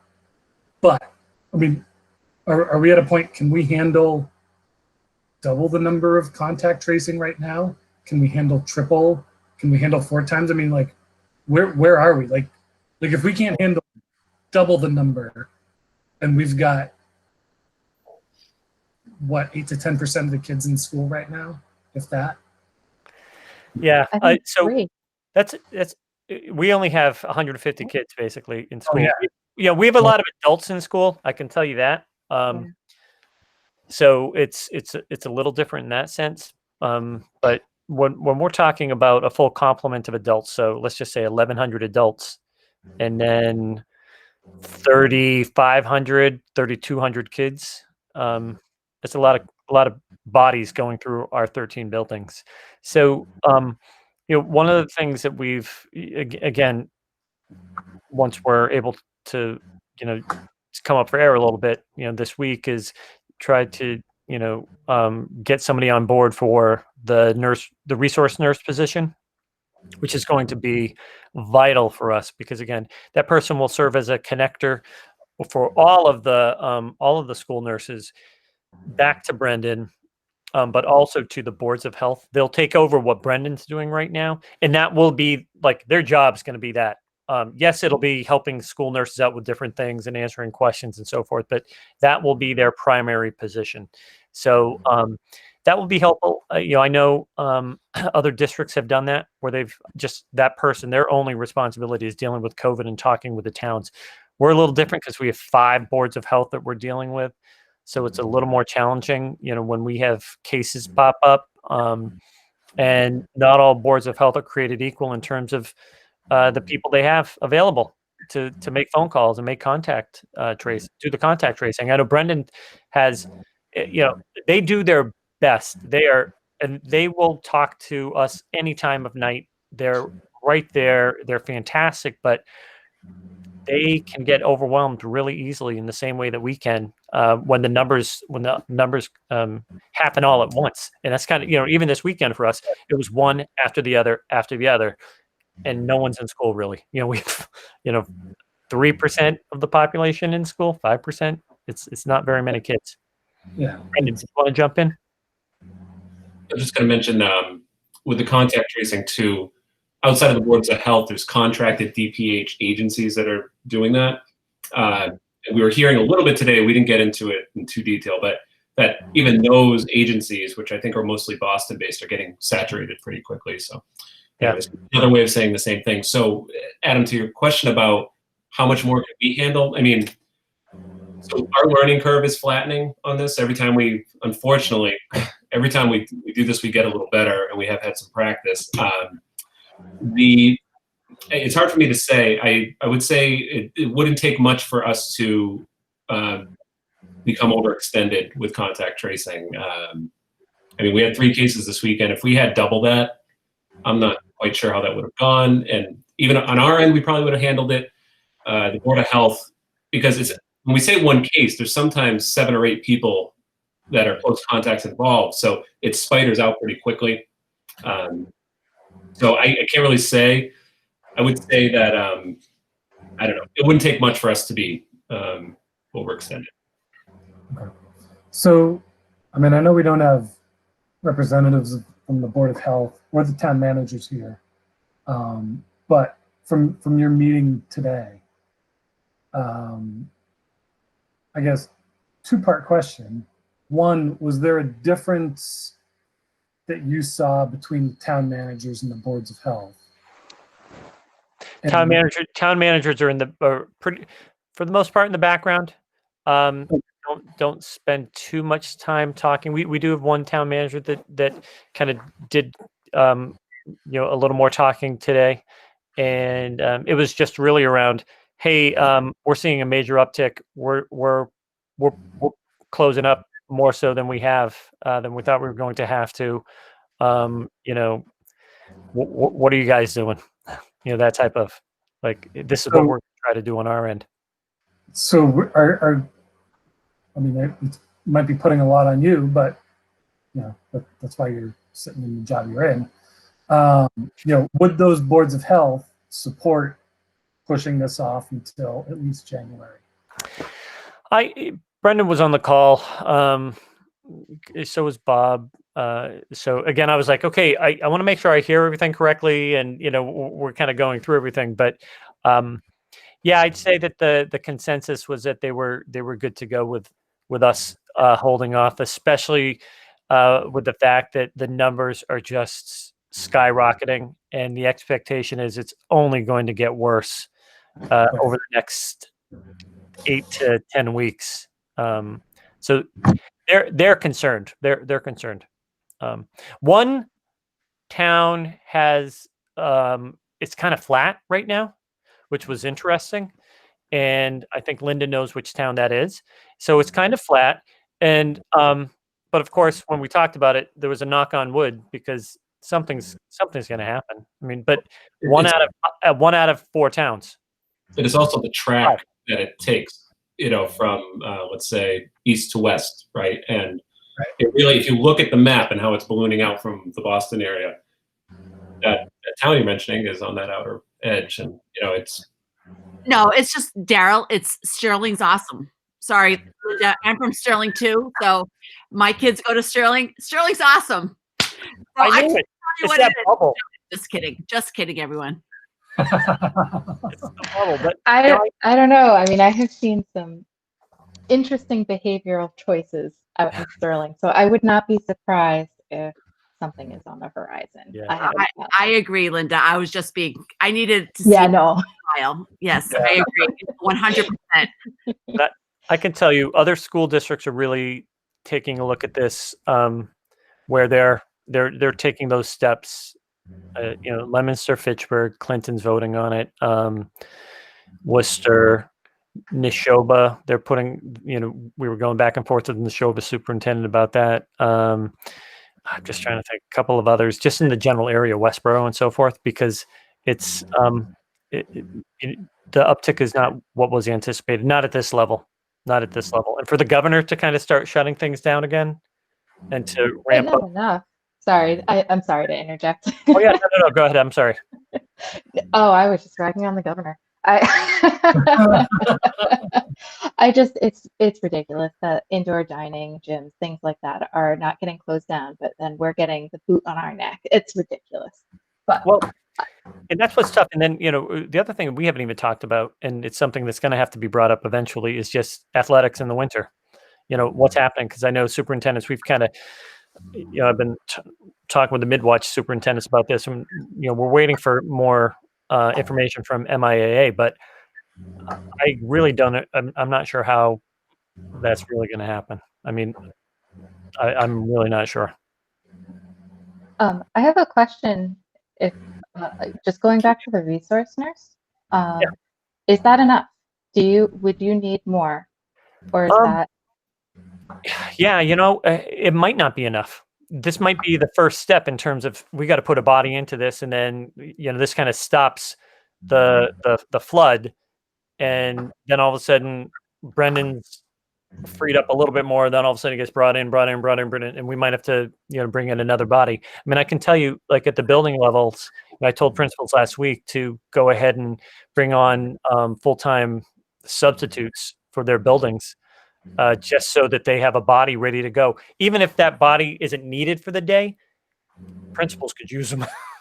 Hey, can you help out with recess duty? Can you help out with lunch duty? Can you watch the bathroom line? Can you help out with the nurse while he or she has a COVID case that they're dealing with? Whatever it might be. But we need those extra bodies, in the buildings. And we can't have volunteers coming in this year in the same way. We can't have those support systems in place. So we're really kind of this cloistered group, and we're very dependent upon the people we have in front of us. I can tell you, and principals are stretched thin. They are stretched thin, and they're doing an amazing job.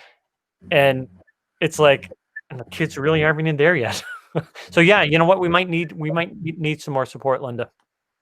It could definitely be the case. I mean, to jump on that, I mean, we heard about needing a resource nurse over a year ago. Yep. There was no COVID over a year ago. There was none of this. Like we desperately needed a resource nurse all of last year.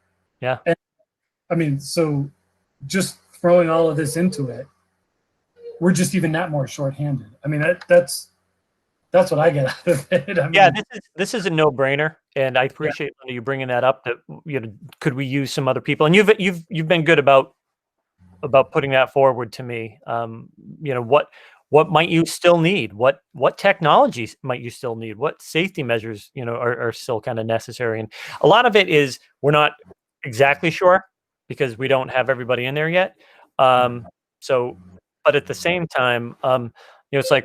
Bob's been trying to prep for kids coming in now for 3 months, 4 months, and all that PPE that's out in the buildings. Again, there's an awful lot. There is an awful lot out there. So, Carolyn, do you have a hand raised? Okay. The negative aspect of the hands. So, Linda, as a subcommittee, again, looking at a general consensus from the discussions tonight, and maybe, you know, not necessarily a motion, but something that I think we should present at the special meeting tomorrow night.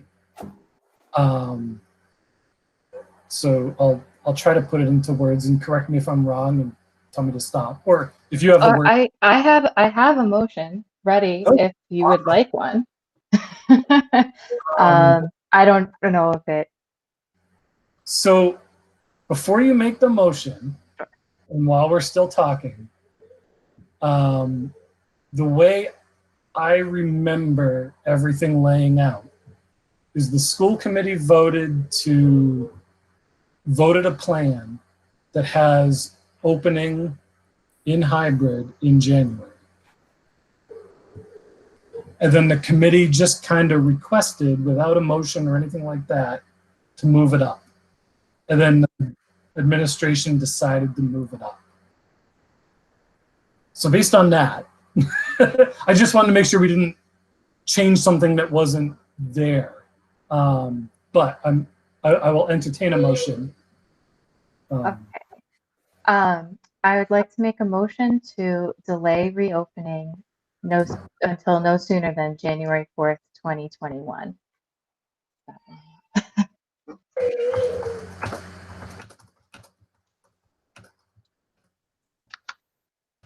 It was January 4th? Right, no sooner than January 4th, 2021.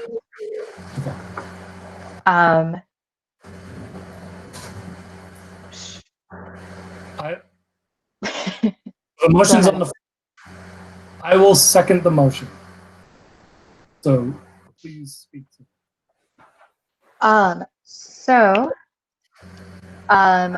I do want to stick to reasons related to facilities, but I do want to point out that I think we are kind of calling out our planning priorities to the community by the fact that our subcommittee keeps getting canceled.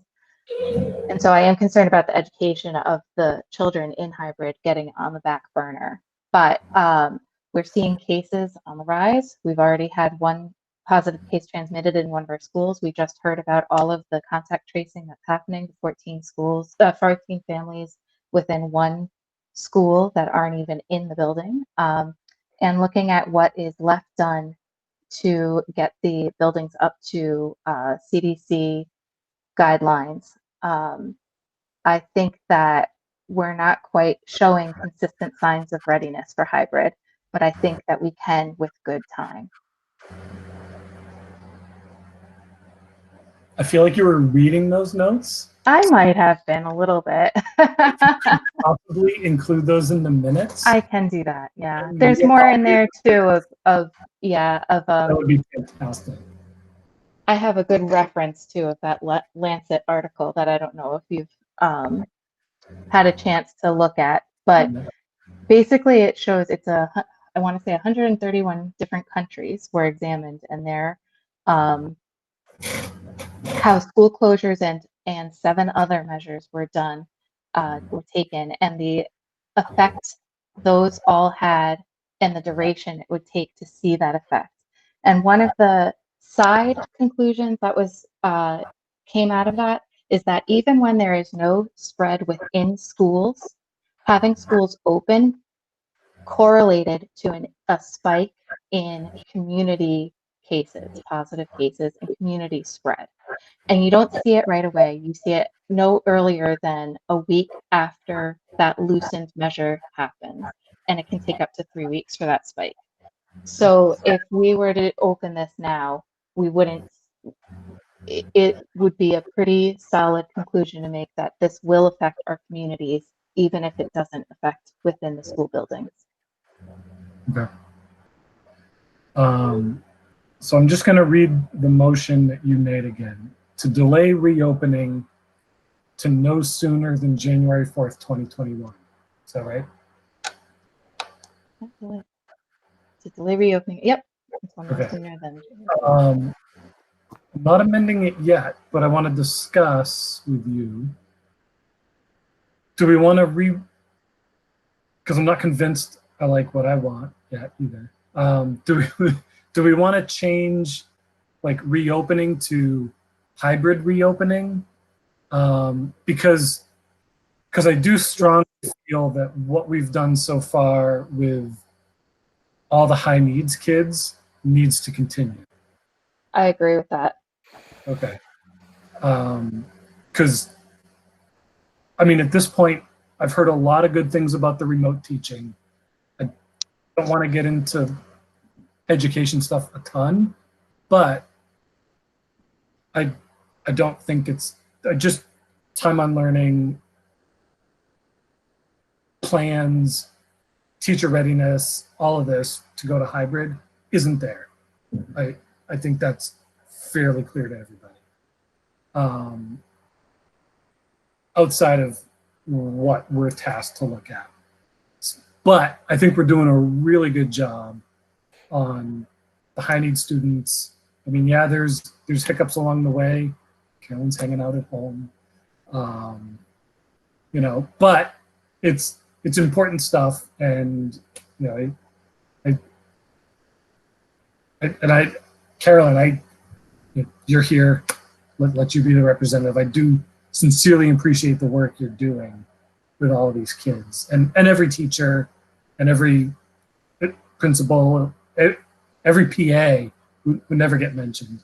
You know, you guys are going in every day and working with these kids, so you know, I do appreciate that, and I think we need to continue that.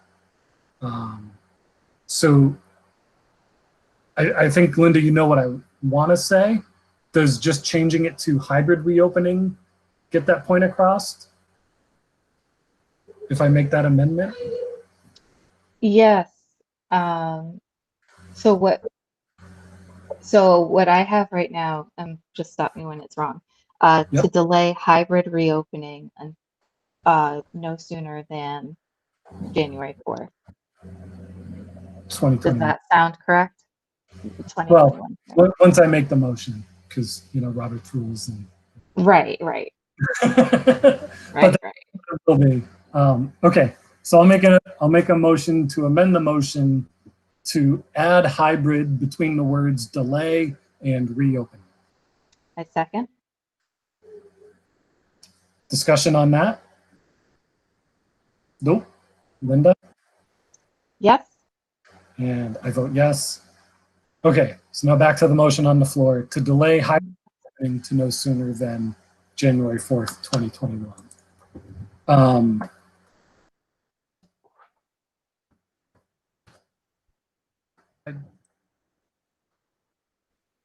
mean, just speaking of this again, I don't know where I would have been 2 or 3 weeks ago. But, and even last week, I mean, I was walking around with Bob, and you know, we were like, wow, there's a lot of work, and you know, there's still work to do, but this train is coming. Well, maybe it's not. You know, maybe we're throwing the switch on it.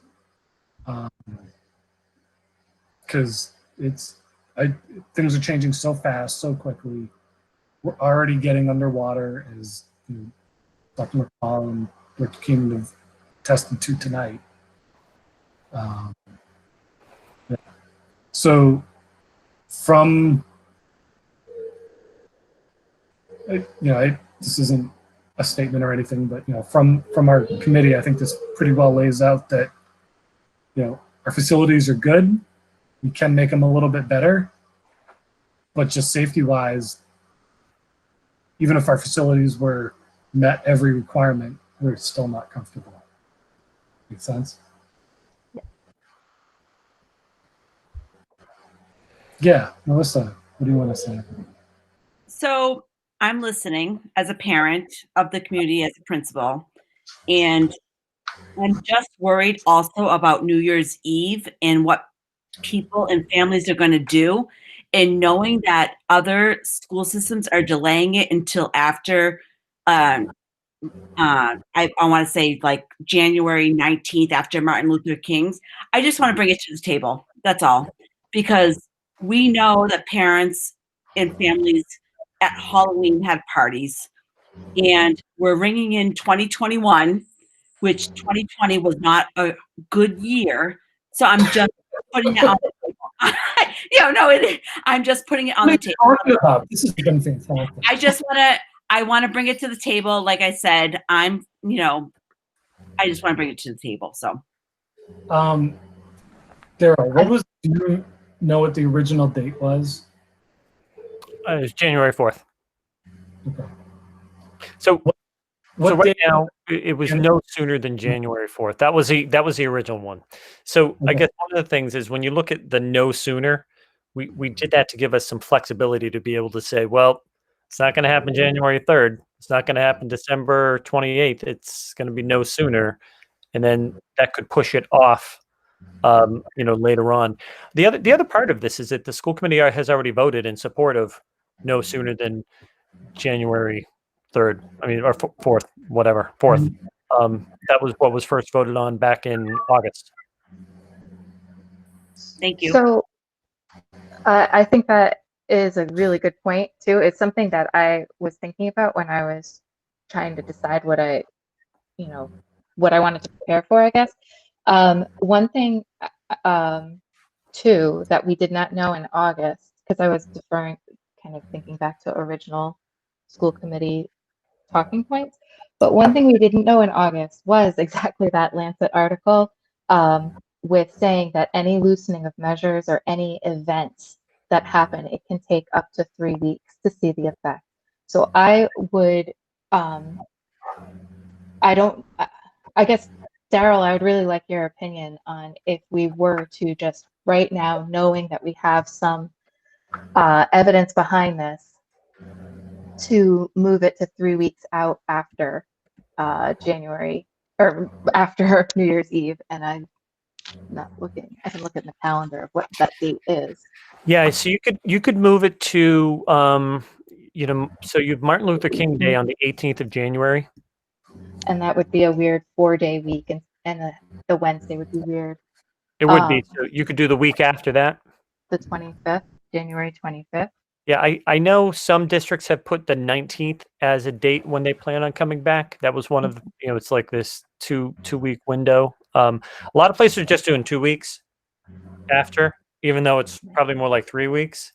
And they're going to see the repercussions of that once the kids are back in the building for a week and a half or whatever it is. But I think we could, if you used the language and said no sooner than January 19th or no sooner than whatever the other date is, January 25th, I think either one of those would be fine. Okay, then I'd like to. I know what you're gonna do, but and I'm okay with it. But let's talk about it for a second. What is the breaking point between semesters?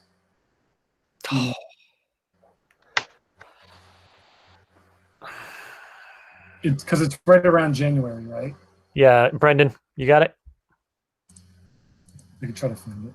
You don't have it memorized? Not memorized, no. January. Sorry, Daryl. Yeah, just give me a minute here. Okay. Is it on our calendar? I don't think it is. I don't think the marking periods are on. So this is going back 170-day calendar. Yep. Second quarter ends January 29th. Okay. That's what I Of have. course. February, does that bring us to February 1st if we were to? Yeah, it does. So before you make your motion, yeah, we don't know what's coming. It could be, maybe as we get closer to 2021, things are awesome. Probably not. But maybe it's worse. So I think yeah, I'm kind of on the fence. I think we should either allow the possibility of all of January or get rid of it. Because what's the point of going back for 2 weeks at the end of the semester when you're looking at like 5 classes or whatever, and then like high school kids are switching classes, middle school kids are switching a few classes, like so. And then devil's advocate too for February vacation right around. There's always going to be a reason for there to be an uptick, which is until we get there, we don't know. Yep. Right. So I'm thinking almost to instead of changing the date, to have it just be no sooner than January 4th, and almost just allow the superintendent to make the decision in consultation with the towns and the district's boards of health. So, I mean, it basically what you did today, you know, it's the decision's on you, but you know, let's make that, let's give you the leeway to make the decision, but also the guidance that like, yeah, we don't want to do it now. Does that make sense, Linda? Yeah, I would just strongly advocate that we don't have this conversation a few days before January 4th. I think the holidays work in our favor in that regard. But that means that we would need to have a decision that we're going with it before Christmas. And is that realistic? Nope. Right? I don't think that is. I don't think that that's. Yeah, you're right. I think that we should target January 4th perhaps as when we have something solid of we are doing this without, I don't know, I mean, none of us have crystal balls, so I don't know, Adam. I just talked myself in and out of that. I like that idea that we make a decision either before Christmas or the week of January 4th. Do we have a regularly scheduled meeting, school committee, like full committee meeting? We have one on the 11th of January, and we have one in December on the 7th. Right. And I don't know the results of that straw poll about adding one in on the 21st. Right. And even then, Yeah. we no deep budget season. Yeah, well, that's going to be what happens. You know, budget season's going to kick in. I guess one of the things we could look at, you know, in all honesty, I think that whole concept of pushing it off until, you know, like maybe look at it by, because you had, you know, that January date, the 19th, maybe that becomes the time frame, and we say, okay, it's right around that time. I know it doesn't align perfectly with, but maybe we say, okay, by the 19th, we'll have some type of decision around whether or not we then move forward based upon the quarter change. Does that make sense? So it gives you, it gives a week's, you know, we can come back and say, you know what, here's where we're at. Cases are down. People are social distancing. Things are good. We're going to start up with hybrid beginning of third quarter, you know, that day, which is whatever you said, Brendan, the 28th or whatever. So I think, again, I think we just fully circled around to Linda's original motion. I kind of forget. But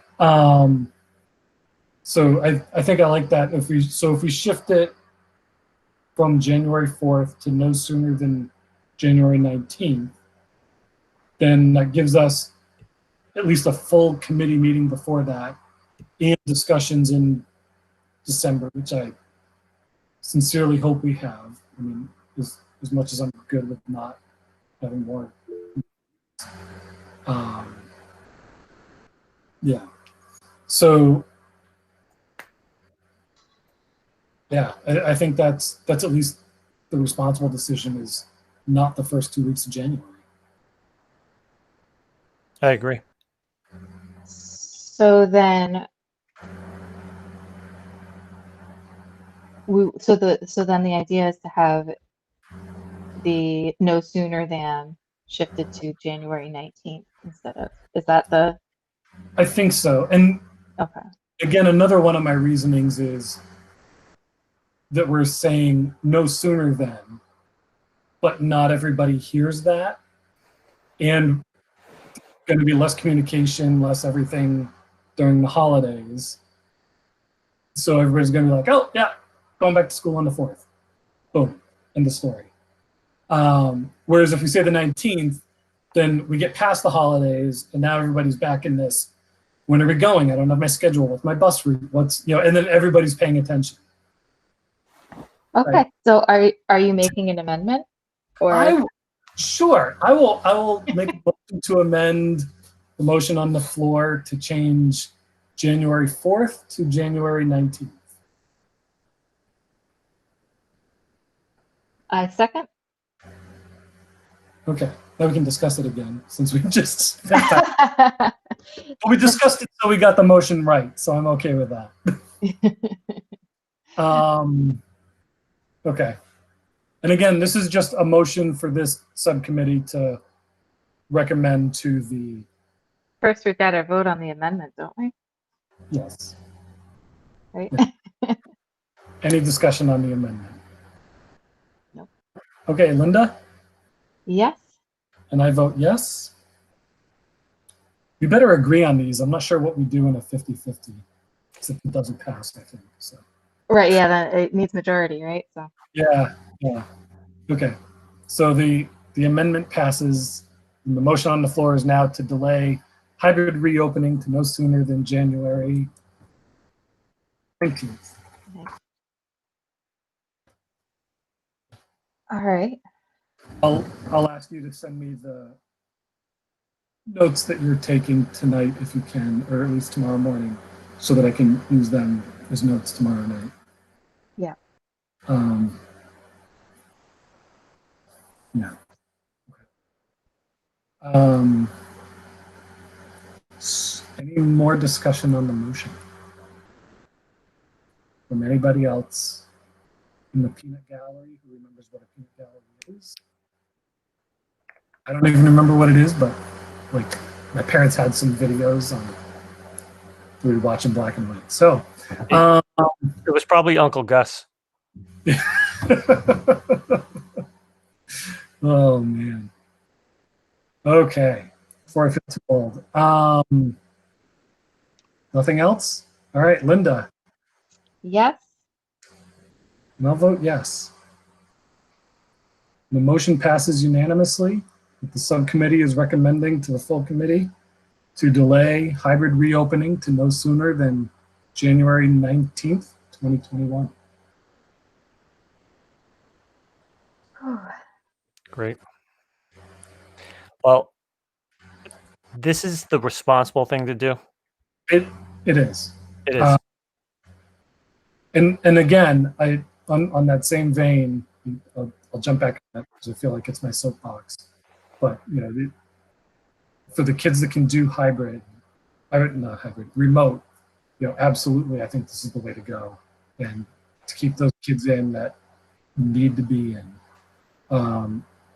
With continuing to do remote, I do have the concern because we've heard reports of kids that are out there that are not necessarily showing up to class, doing it. And I think we need to look at what we can do for those kids. If there's a way we can turn that around, because like I think you said at the last full meeting, there's more kids failing now than before in a typical year. So I don't know if there's, I don't know. I mean, I'm not a professional educator. I don't know the best way to affect that. This is a totally different time, so even more. I don't know if anybody else know the best way to affect that. But Brendan, I'm glad you're on this call because I think this is something that may end up more in your camp as well. Yeah, it is already. That's I'm definitely working with I guess counselors and administrators, and basically success plans, how to get kids back on track. Yeah, and you know, looking forward, it's if we're putting this off another quarter, we're just going to magnify any of those issues we have now, which are real concerns for many. But you know, we're choosing the lesser of two evils here, unfortunately. That's what we need to do. Okay. Adam, can I just say, as a parent, I'm going to put my parent hat on now. Yeah. Sterling, 8th grade daughter. Even though she's been remote, I'm going to tell you as a committee that I've seen more smiles from her, more interaction, family from her since September. So I know there's going to be a few that remote is not okay, and that's on us principals to really like target and really support. But for most kids, just seeing their peers on camera and their teachers has been good. So I do want to say, I'm putting my parent hat on, I'm taking my principal hat on off, and I'm putting my parent hat on, and I'm grateful for that. I'm 100% grateful for that. So I just want to say that from a parent's perspective. And it is all about safety, and it's all about health at this point. That's just my perspective. So I want to thank everybody on that, and I just wanted to share that, not as a principal, but as a parent of Sterling. All right, thank you. Thank you a lot. Megan, welcome. Hi, just got out of legal. I'm sure that was fun. Bob came too. I Wait a sec. took Bob with me. You already finished legal before we finished. And we started half an hour later. I know. Yeah, but look, we got through. We accepted our minutes. All right. We're good. We're getting there. Are you and Linda fighting? Is this like the WWE of subcommittee? No, we're actually going. There's a lot of good discussion and unanimous on everything. It's just been a lot of discussion. There's been a lot of really good information. A lot of, I think, evidence-based decision-making going on. Yeah. Oh my Lord, 16 pages of notes. Right. That's what we need, right? Like, and I think that's the hardest part about the pandemic is to take your emotions out of it, right? And to keep yourself grounded in the facts. So thank you guys for getting as much as I want people watching me on TV or YouTube, I think this will be a good meeting for everybody in the public to go back to and reference. So thank you guys. Just for your recap, since you're back and Bob just came back, we went over I'll try to do the 30-second recap. We went over the tours. The general consensus was that while our facilities are really good, and I'm going to screw up the wording, Linda, but she's got it written down on what we agreed to. We're pretty much ready. We could be more ready if we had more time. We're also concerned about any rooms that do have spacing at less than 6 feet. And then we also just voted on, and make sure I read this exactly correctly, to recommend to the full school committee that we delay hybrid reopening to no sooner than January 19th, 2021. And that gives us enough time to have decisions and discussions in December and early January to decide if January 19th is a good date, which is the day after Martin Luther King Day. Okay. Delay another 2 weeks to the start of third term, which is February 1st. And again, we don't know what's coming. So, right. But we don't foresee any good decision to go back before then. But also, we specifically mentioned hybrid reopening to make sure we're still addressing the needs of the students that are in there right now. Correct. Our high needs special ed students. Yes. So Linda took a whole pile of notes that I'm going to try to reference tomorrow night, so I can hopefully jump in and bring this up to the full committee. Yeah. Otherwise, I'll forget most of it by the end of this meeting. And I think that would be appropriate to do so under new business that is on the agenda for tomorrow night. Okay. So you'd have to kind of wait towards the end, but I think the meeting should flow pretty well. Okay. All right, so that's where we are. So now we've actually knocked out another agenda item, but of course I've lost wherever my agenda was. So actually, Adam, I wasn't quite sure where to put that very lengthy discussion. Is that under 6? Information update on any events, lessons since last meeting, etc. So I think it's still under 4, because I mean the first part of that was the tours, and when I laid out what we were going to discuss, in status of buildings for reopening, we never really got past that, because there was the, is the building ready, and then are the people ready to go into the building? So I think we're okay keeping it under there. I'd be hesitant to put it somewhere else. Yeah. Okay. Sound good? Yep, sounds good. All right. Cool. So we can finish with 4. Let's move to 5. Review of the third-party report on the status of selected HVAC systems. So this is there was ATC report that Daryl had sent out, and also if anybody's on here that didn't get the document that Carolyn sent me, let me know right now. Maybe. Yes. Did you get it, Megan? Were you on that? It was about temperatures. You're on mute.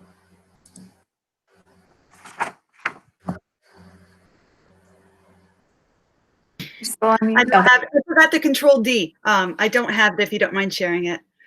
Okay. I'll try to send that out. Thank you. No rush though. Maybe so many things today.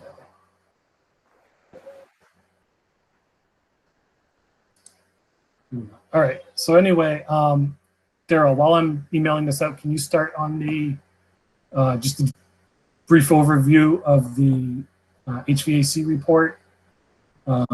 Basically, just kind of reading it into the record and letting us know. Sure. So the HVAC report was completed by ACT. Gosh, now 3 weeks ago now, I believe, 2 weeks, or all the assessments were completed. They went back through, and if you kind of took a look at the document with all the added documentation associated with the assessments and the calculations and how they go about doing it, it's an extremely thorough document, and we've been really pleased with this firm. Again, we've been working with them for a long time in terms of what the issues are associated with our buildings in terms of Thomas Prince and what we had to do up there with our remediation around PCBs. So it's a well-known company. We were very pleased with the results in terms of the air exchange rate, and we're talking the fresh air exchange rates. That's what those were. We for the most part, I'd probably say 90%, 80% of the rooms were well above acceptable levels. There were about probably 9 or 10 that were at 3 air exchange rates per hour, fresh air exchange rates per hour. And those are at the low end of acceptable. They're still acceptable. And it was interesting because I've talked with a lot of other schools, and they're like, 3, yeah, that's kind of our average. That's what they're at.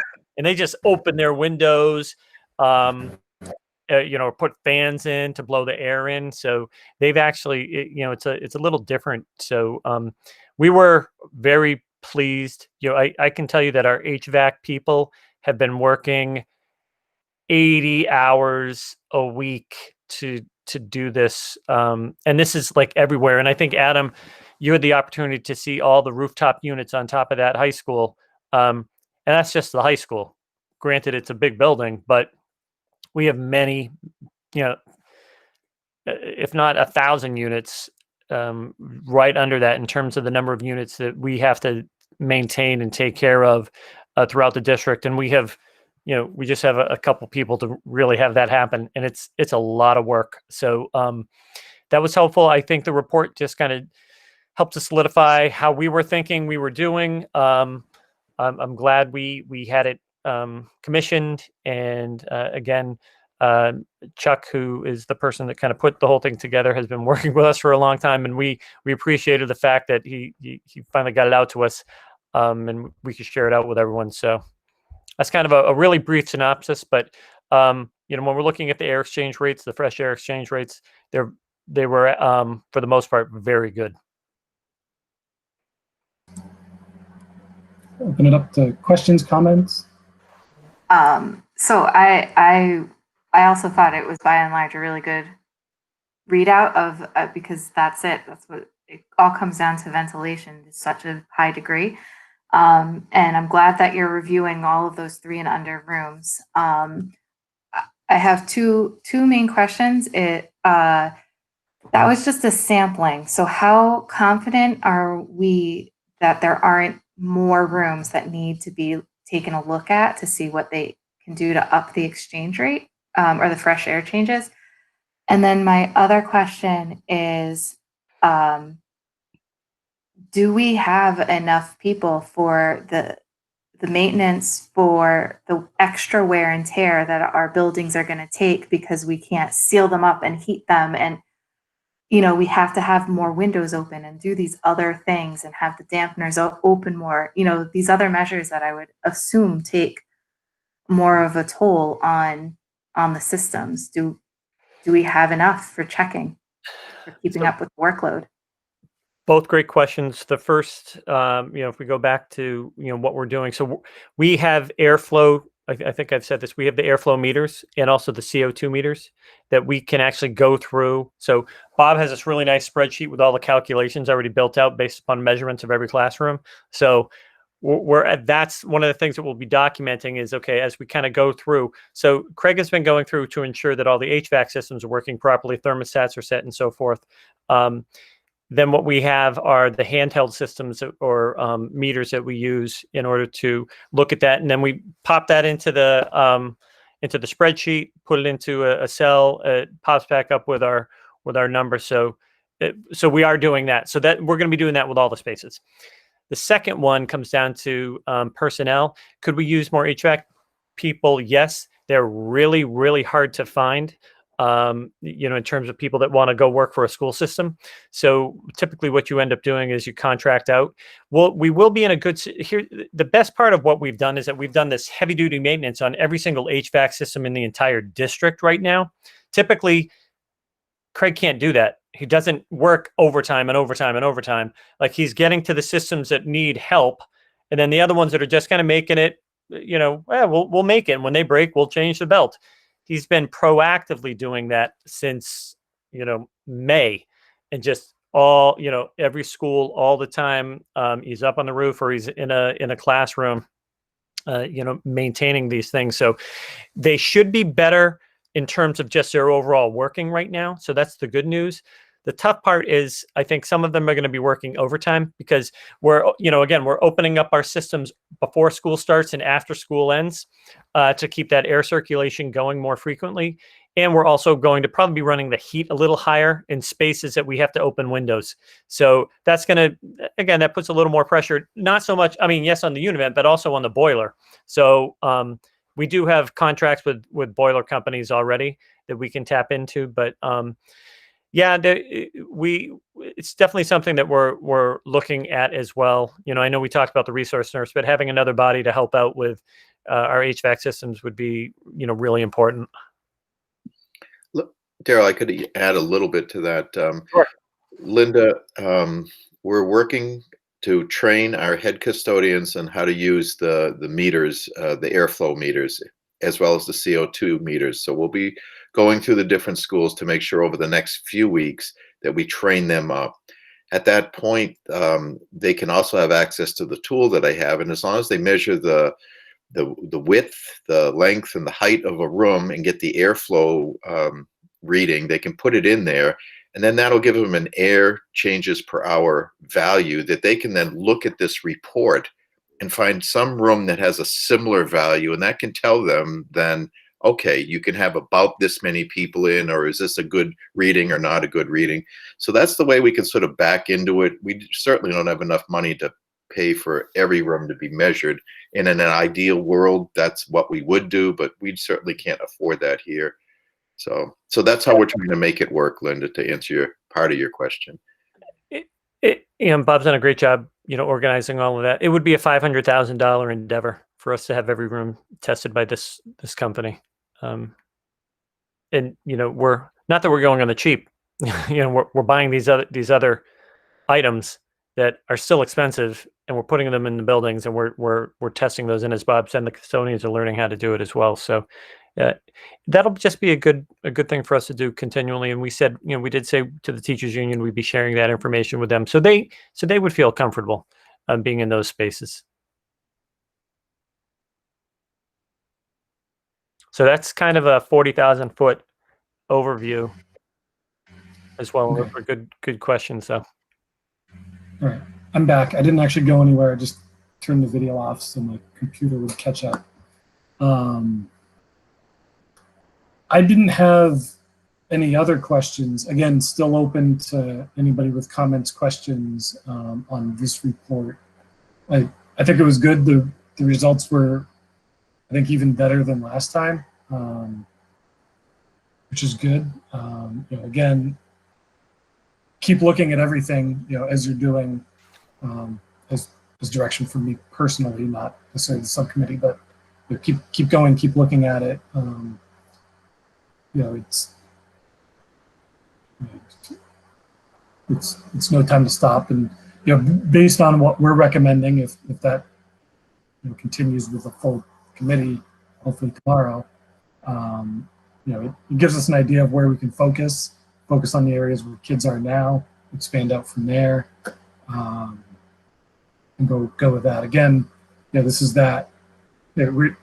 Based on this report, I think we're in, again, pretty good shape. While some districts are happy with the 3, we'd like a little bit more.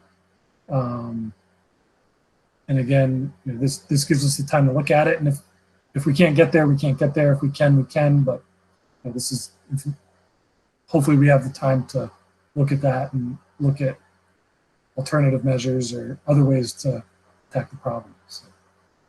Adam, if I could just add a little bit to your comments there.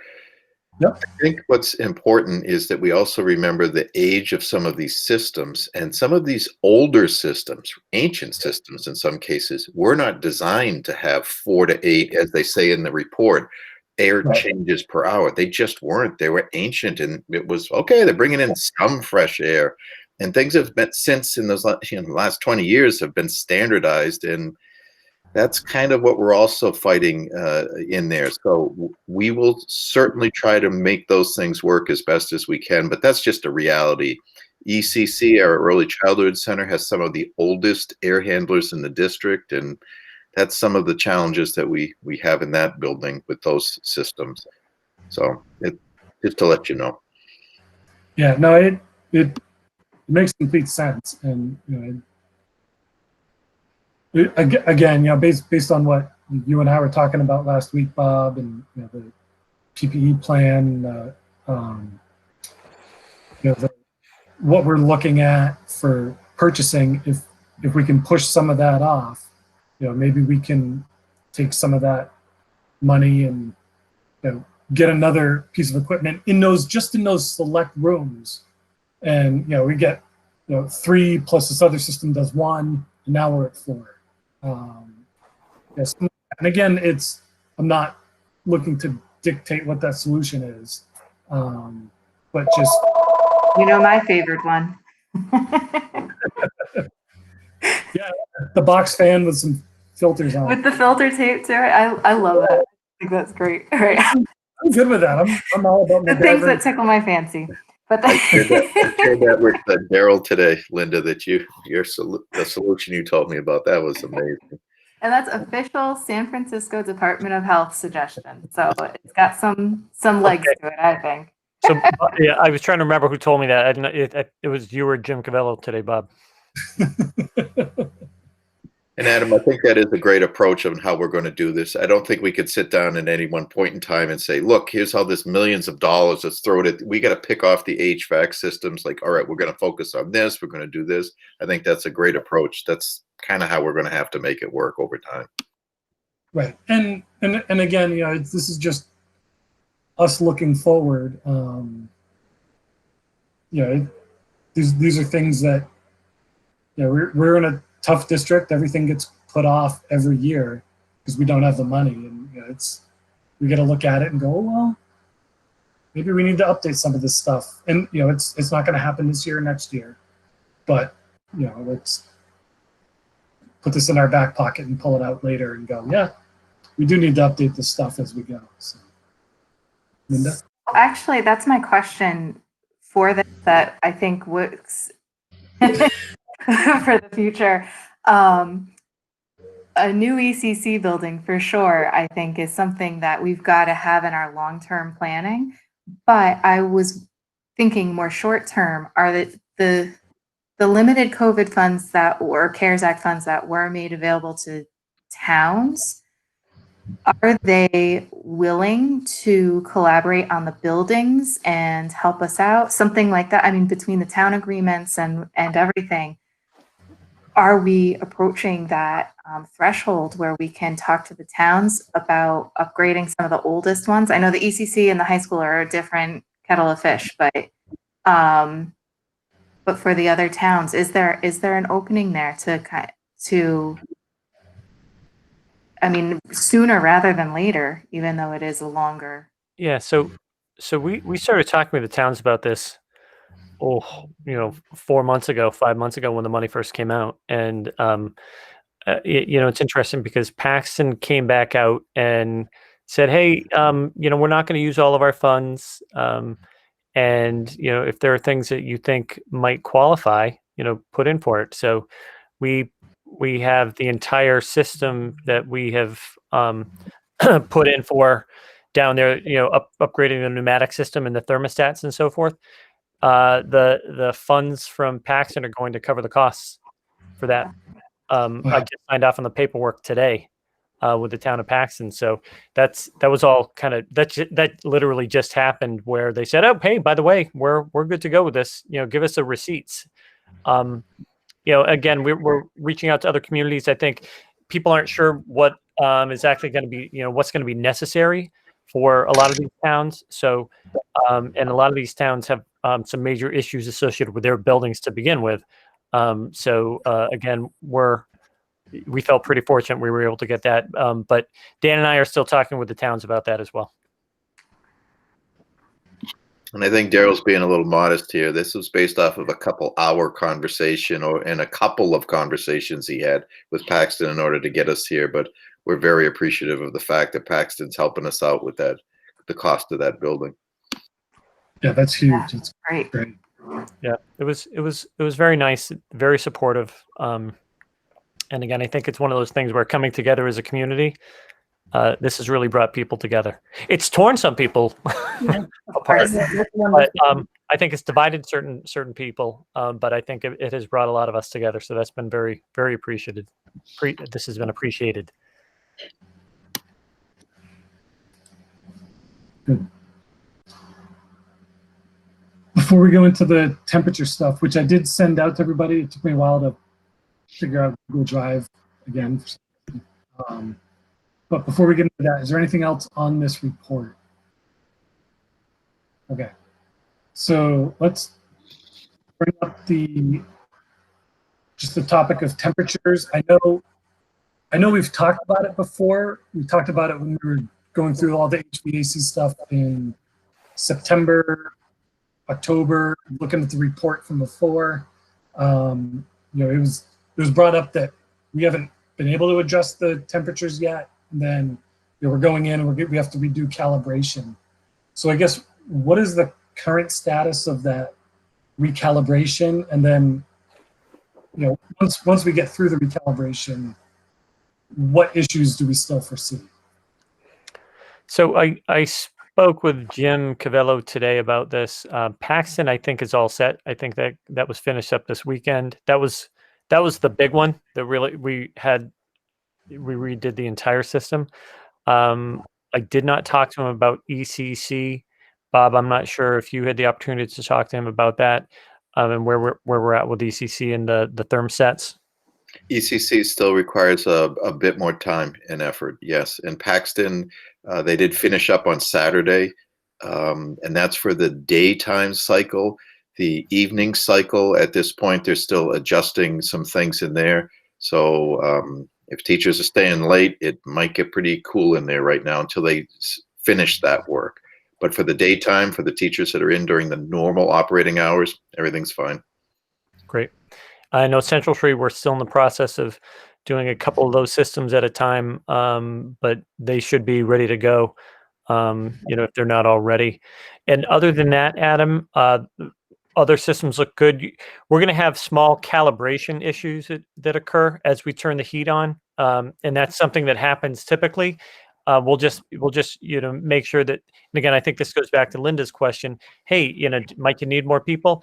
Those are the types of places where, Craig's time can get spread pretty thin when he's trying to do the calibration. So one of the things we're trying to do is work with our custodial staff around having them have the capacity to do it. And many of them can do it.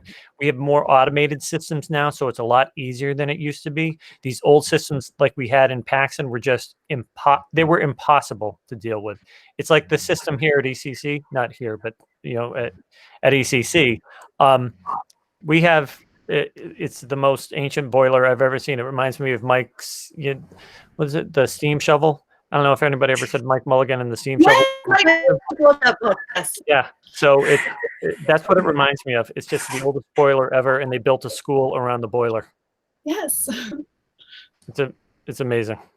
So in any case, I think we're in pretty good shape with most of that. Bob, is there anything you think we need to add? No, I think that kind of covers it. One thing that we are doing, though, just so that you understand, I meet with Jim Cavello at least 2 to 3 mornings a week, and we've been prioritizing what Craig's going to work on and trying to pull some things out of his world so he can get some of this stuff done that's on a list such as this, and we can get this behind us. So our goal is that I keep telling him each week we want to have this done and move on to the next thing. So it's maybe a little different than it's been in the past, where he's kind of had maybe a lot of things he's working on. I'm trying to narrow it down and get him to work on fewer things, but to get them done and move on to the next set of things. So he's dealing with building items and PPE items as well. So he's really, and again, Bob's been great about just kind of making sure that there's a deadline associated with, okay, it has to get done by this time. Let's move on to this next one. Let's move on to this next one. So we're feeling good about where the buildings are right now. Okay. Melissa, I think I see a hand up. More than just the high five. Boy, I was going to say that. Oh no, I'm sorry. I'm eating ice cream right now. Nope, no hand. I'm just listening. All right. So, just looking at this list from Carolyn, that I'm assuming she didn't go around to all these schools and do these measurements. This is data collected from people in all these different schools. Houghton seems like an issue. I know Linda's said that you saw it when you went there Friday. Some rooms were. And Bob was there too. I think you had said that it's in process of getting apart, getting addressed. It's in process, if I remember correctly. Does that sound right? So what I will do, I'll tell you this, I can go over this list with Jim Cavello in the morning, and then we can start to take care of some of these things, because some of these are fairly recent dates on here, and some of these might be smaller one-offs or two-offs, and so I can work with Jim to try to get these things addressed. Yep. And these are typical items that we deal with during heating season, and in some of our schools cooling season, when where we actually might have AC units available. So, I mean, Jim is, one person in this whole district. So what is the method for a teacher in a classroom that's seeing an issue to get that message to Jim? I mean, is it up through the principal to central office? Yep. That's exactly how it works. And again, some principals and head custodians do it a little differently. Sometimes the head custodian will reach directly out to Jim. Other times it'll be the principal. But it's really, they work in conjunction with one another to let Jim know what's going on. One of the things I can tell you is that typically Jim would say, okay, here's Craig's schedule for the week. He's going to this place, this place, this place. Well, right now, Craig's schedule is he's at Paxton for the whole week. He's not moving over to Houghton. He's not going to another place. Another item might be, he is, on a typical day, he's hitting up 5 different places. Well, we're trying to keep him located in one place to get as much done as possible in that one spot. So, those are the things that we're going to have to, again, address. And those will be the piecemeal ones we kind of deal with as they come up. And these will always be there. They'll just be different rooms and different buildings. It'll just happen during the school year. And just so people know, as soon as the heat really goes on, that's when the work becomes more challenging, because that's when the systems go. That's when they're running constantly. That's when we're, continually kind of doing the type of work that Craig's done. The one thing I did say, though, earlier, Bob, was that because Craig has done such an amazing amount of preventative maintenance already this year with getting the systems up and going, I feel like we're going to be in a pretty good place this year.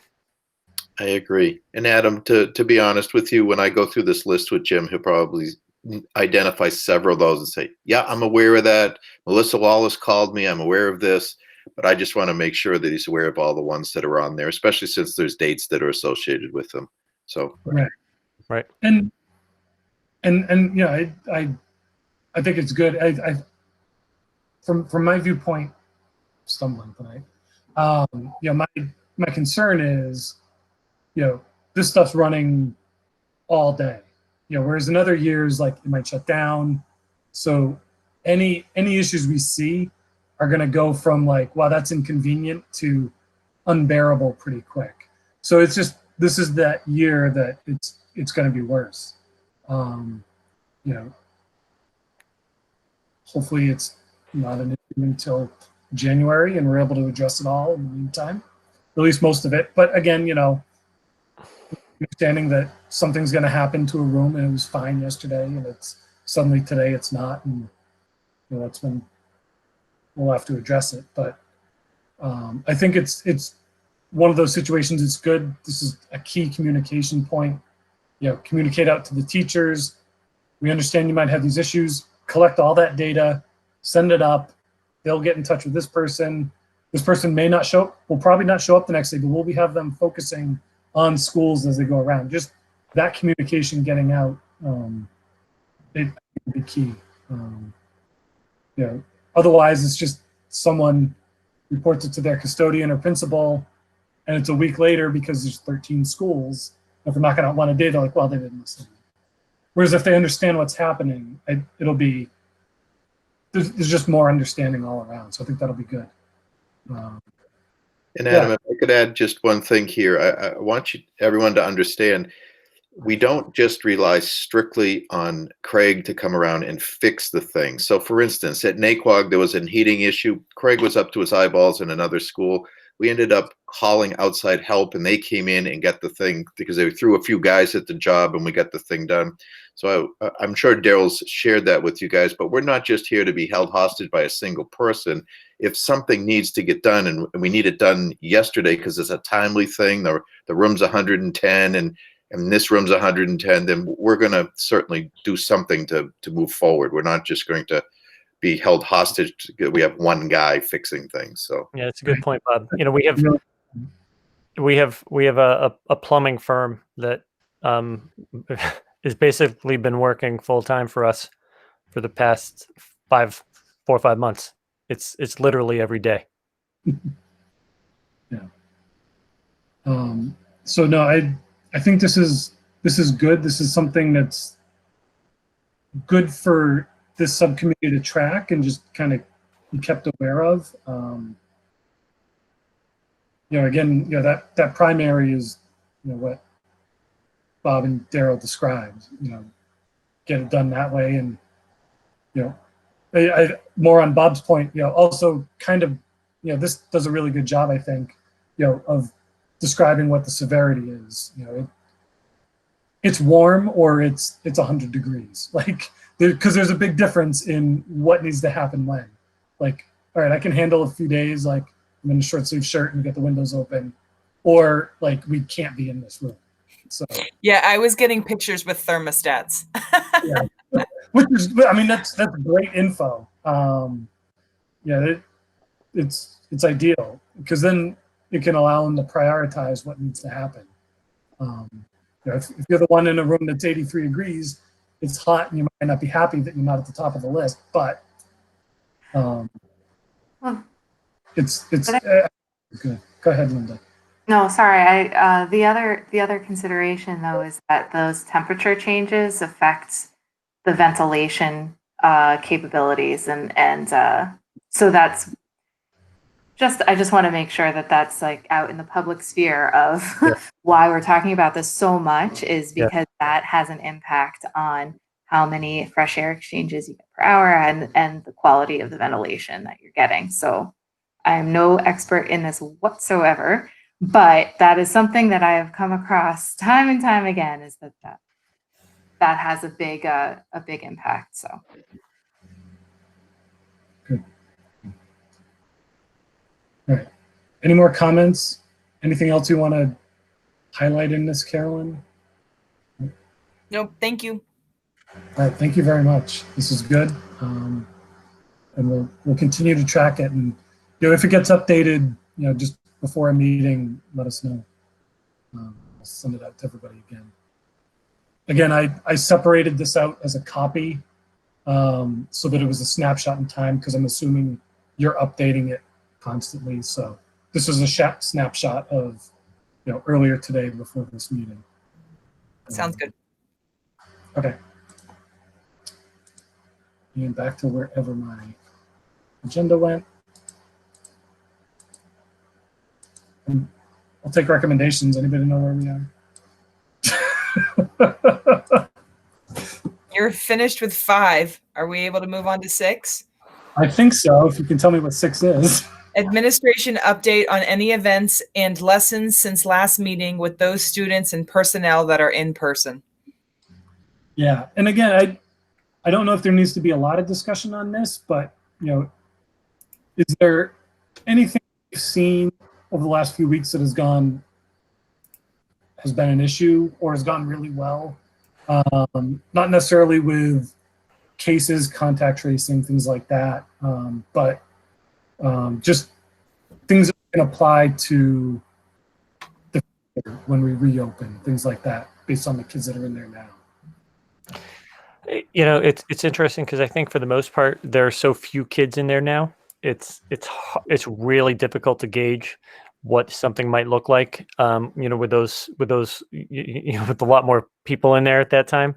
We are seeing that kids for the most part are able to follow through with wearing their masks. That's really good. They're able to kind of follow the rules around walking through the hallways. It's easier to social distance when you have very few kids in the building, so that really hasn't been an issue.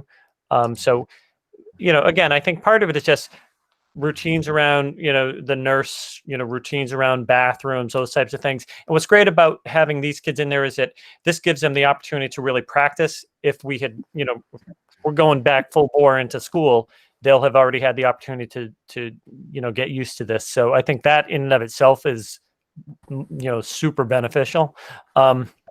In reference to what we're able to glean from this, or bring forth. I think it's a matter of looking at how, stalls are set up, how sinks are set up, what's happening with the kids moving in and out of different spaces in the buildings, when we're bringing them outside, inside, drop off, pickup, van drop off.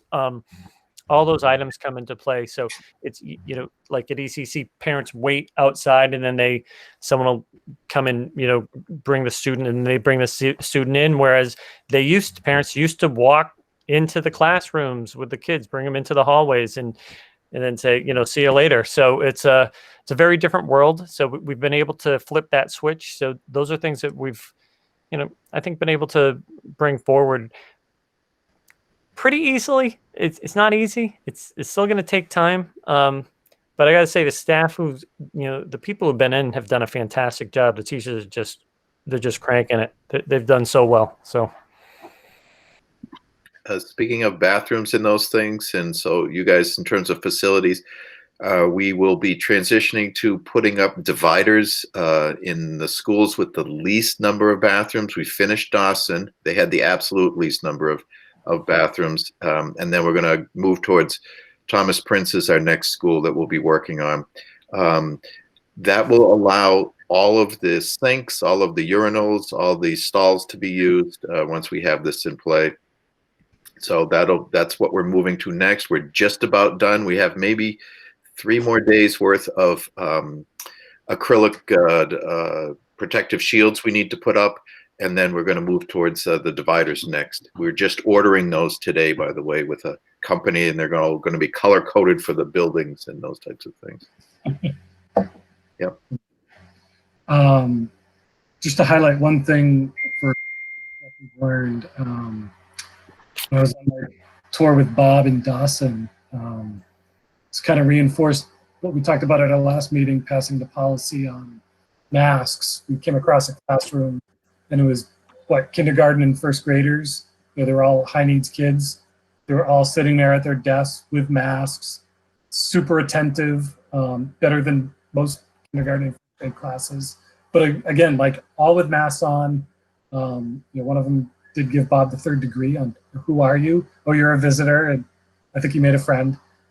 She was super cute. But it was good. It was good to see that it wasn't an issue. We're adults. We're a little out of touch with that. These kids, they're like, yep, this is what I got to do. No issues. And these were kids that it should be more of an issue, if anything. So, it made me feel better about the decisions we made last week, 2 weeks ago, whatever that was. So I just thought I'd bring that forward. Can I ask, actually, on the topic of face masks? So, for process-wise, we can't do the second reading. Oh, I guess we have more time now, potentially, but you potentially have more time. We would not have time for a second reading at the emergency meeting. So we could add a special meeting next Monday, something I put a straw poll out about. Or it would wait to December 7th.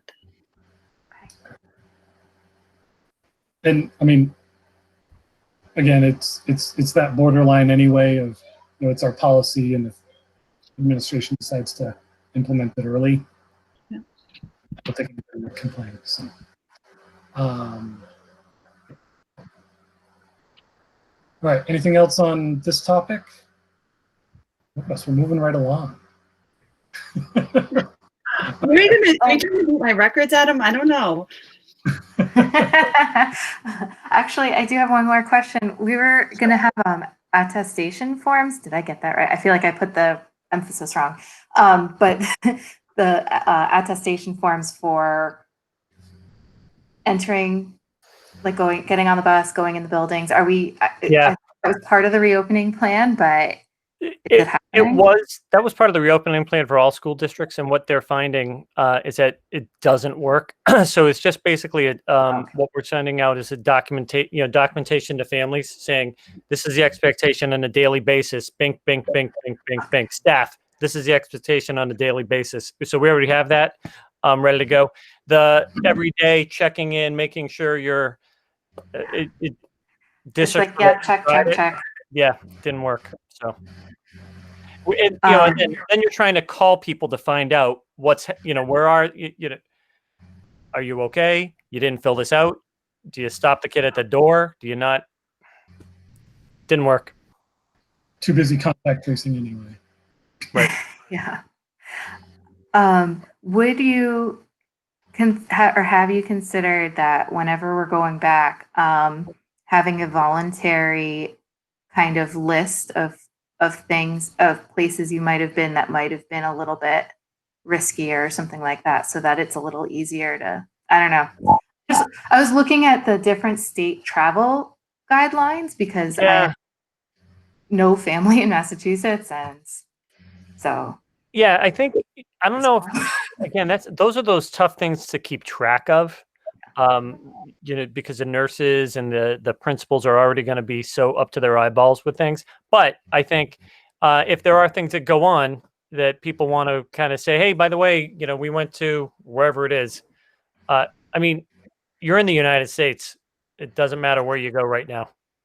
No, that's true. Unless you're going to Brazil, or one of these other really high incident places, we're as bad or worse than anywhere else in the world. Yep. I think you can go to Vermont and be safe. That's about it. Yes, you can. They'll let you in. Yeah, I don't think it's, Yeah, no, I don't think so. I don't think people actually let us in anymore. So They stop you at the border. No, thank you for indulging my my question on that.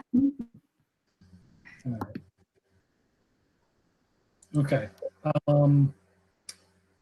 So I guess moving on to facility and infrastructure requirements for reopening, and especially this first one for both reopening and remote. How are we doing with our current IT capability and expansion potential? I know actually when I was at the high school, Bob took me over to see the guys working on the Chromebooks. They were swapping out Chromebooks. Like, we got to see it in action. They have stuff coming in. They're repairing them in house or getting parts in, constantly. But what are our shortfalls? And I know at the last full meeting, we talked about, we're currently good and we have plans in a couple of schools if we do have issues. So I guess, where are we and what shortfalls do we foresee, and are we ready for those?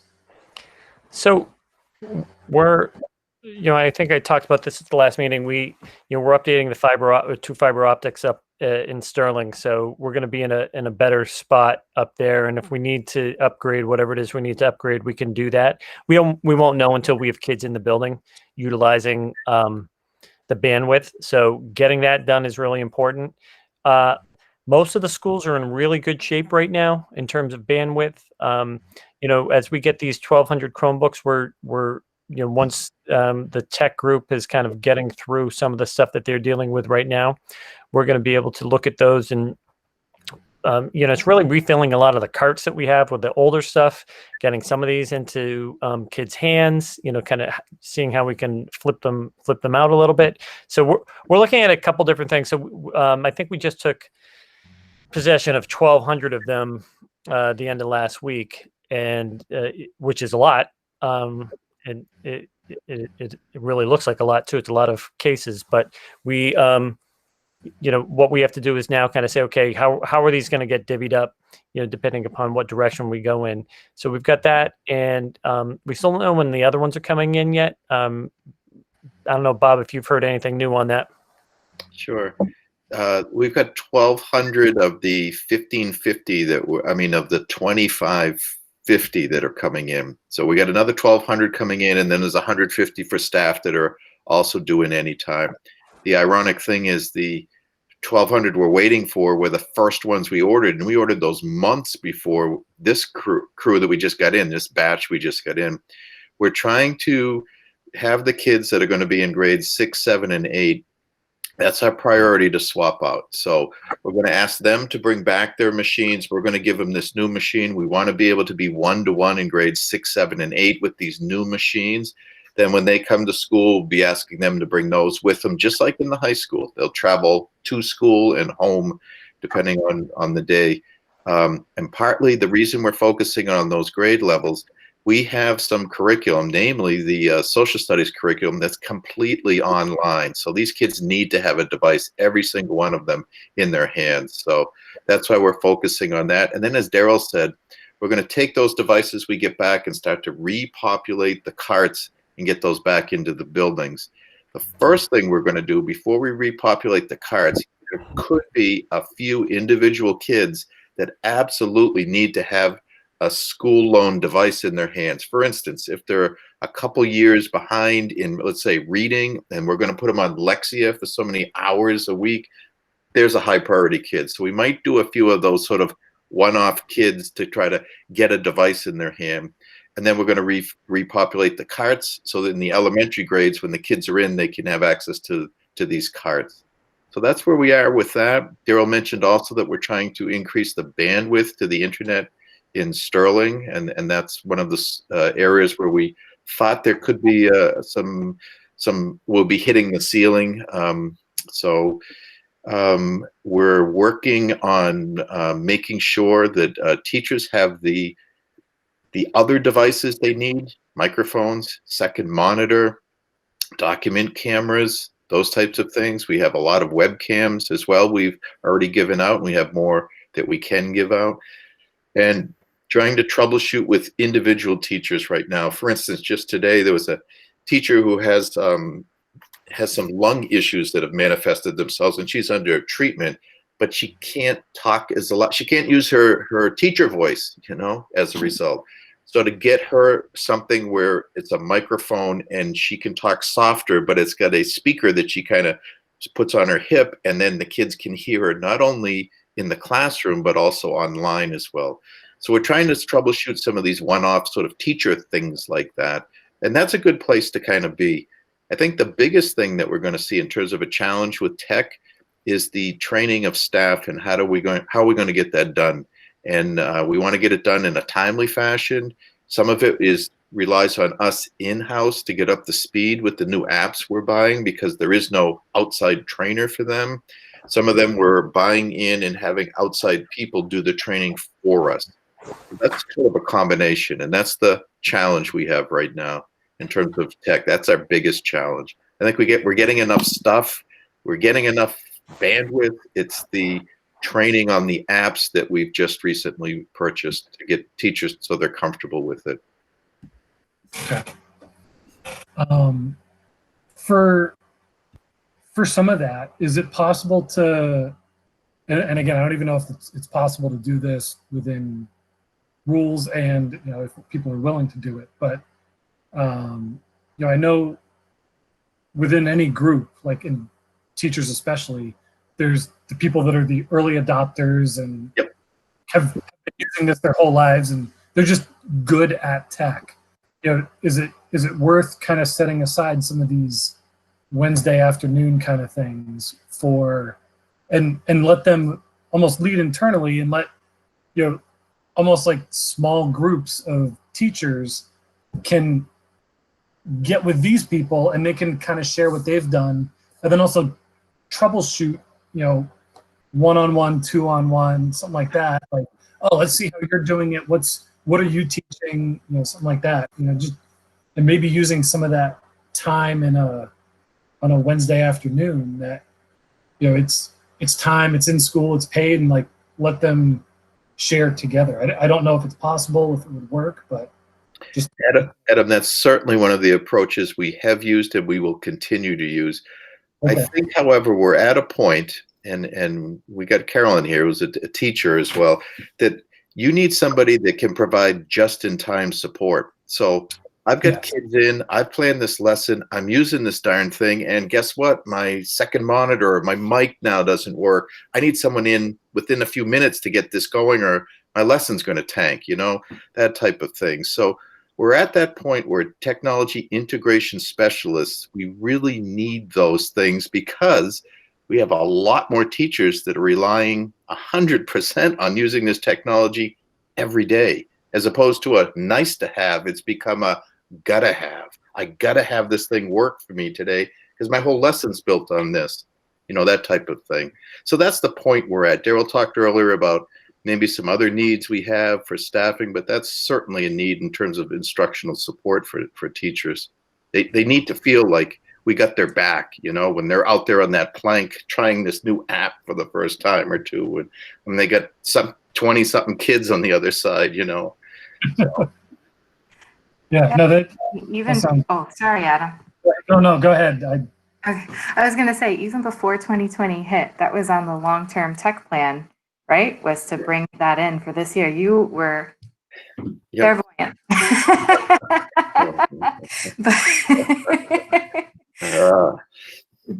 But not about this virus, that's for sure. Oh my goodness. Oh. Can I ask though about fifth grade at Choxit, since they're in the middle school while the rest of fifth grade is, and I suppose that would also apply to the K through 8s too. Does fifth grade get lumped in there or with middle schoolers or what? In terms of instructional approaches, in the one-to-ones, the laptops being given out one-to-one, it would not because of the applications. So we have applications that are more textbooky kinds of things that are online that are for 6th grade, 7th grade, and 8th grade. That's what's driving that bus. So we will start that and finish it. And then if we need to tweak it a little bit because Choxit's a unique animal, we can certainly look at that. I think Chris Lebrecht in his school will have access to the cards and that type of thing because we'll repopulate that, as Daryl said earlier. So right now, Linda, I think my answer would be no. We're going to concentrate on 6, 7, and 8, but I'm always willing to listen to people and talk and revise things. But that's what we're looking to do right now.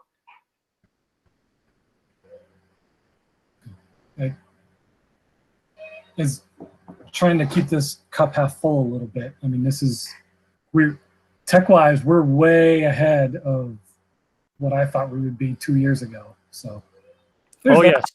Hey, there's a shiny side to something. Oh yeah, there is. Yeah, I mean, did you ever think we'd be talking about like this year? Like, oh yeah, we're looking at 6 years, one-to-one. Yeah. Right. Boom, all at once. Yep. Yeah, I bet no one thought we'd be buying 2,500 more than that Chromebook a single year. I don't think anybody would have thought we'd be doing that. Yeah. So, all right. ask a related one about the Sterling 5, the upgrades and everything. So Sterling, the town, is working on doing municipal fiber. Is this something that the schools have been approached by at all? I know our town administrators has retired and we're getting a new one in. I think she's getting on board now.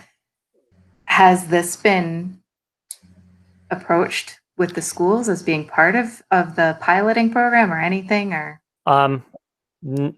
I've not been approached, and if I have, I've missed it in the thousands of emails I get all the time. But it's not something I remember. I know when Princeton, when this happened in Princeton several years ago, the school was a specific spot that they hit up first. So, but I've not heard about Sterling. Barry might have, so I could talk with Barry as well.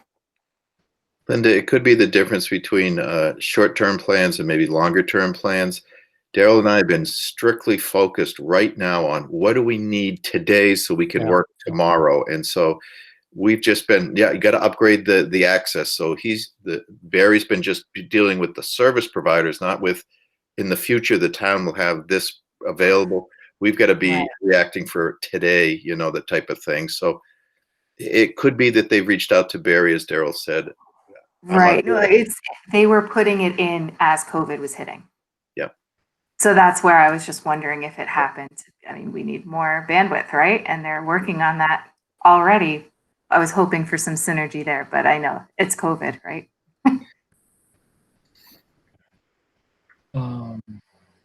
Yeah, and then the only thing I guess I don't really need to answer on it, but just make sure it's in our minds is we talked a lot about that wide area network, like the school to the internet, that bandwidth, but also just making sure that our internal networking and structure is set up well, and as we roll through it with all these other kids on Wi-Fi, if each access point can only host so many clients, and make sure that suddenly that's not overloaded and we're not looking at that.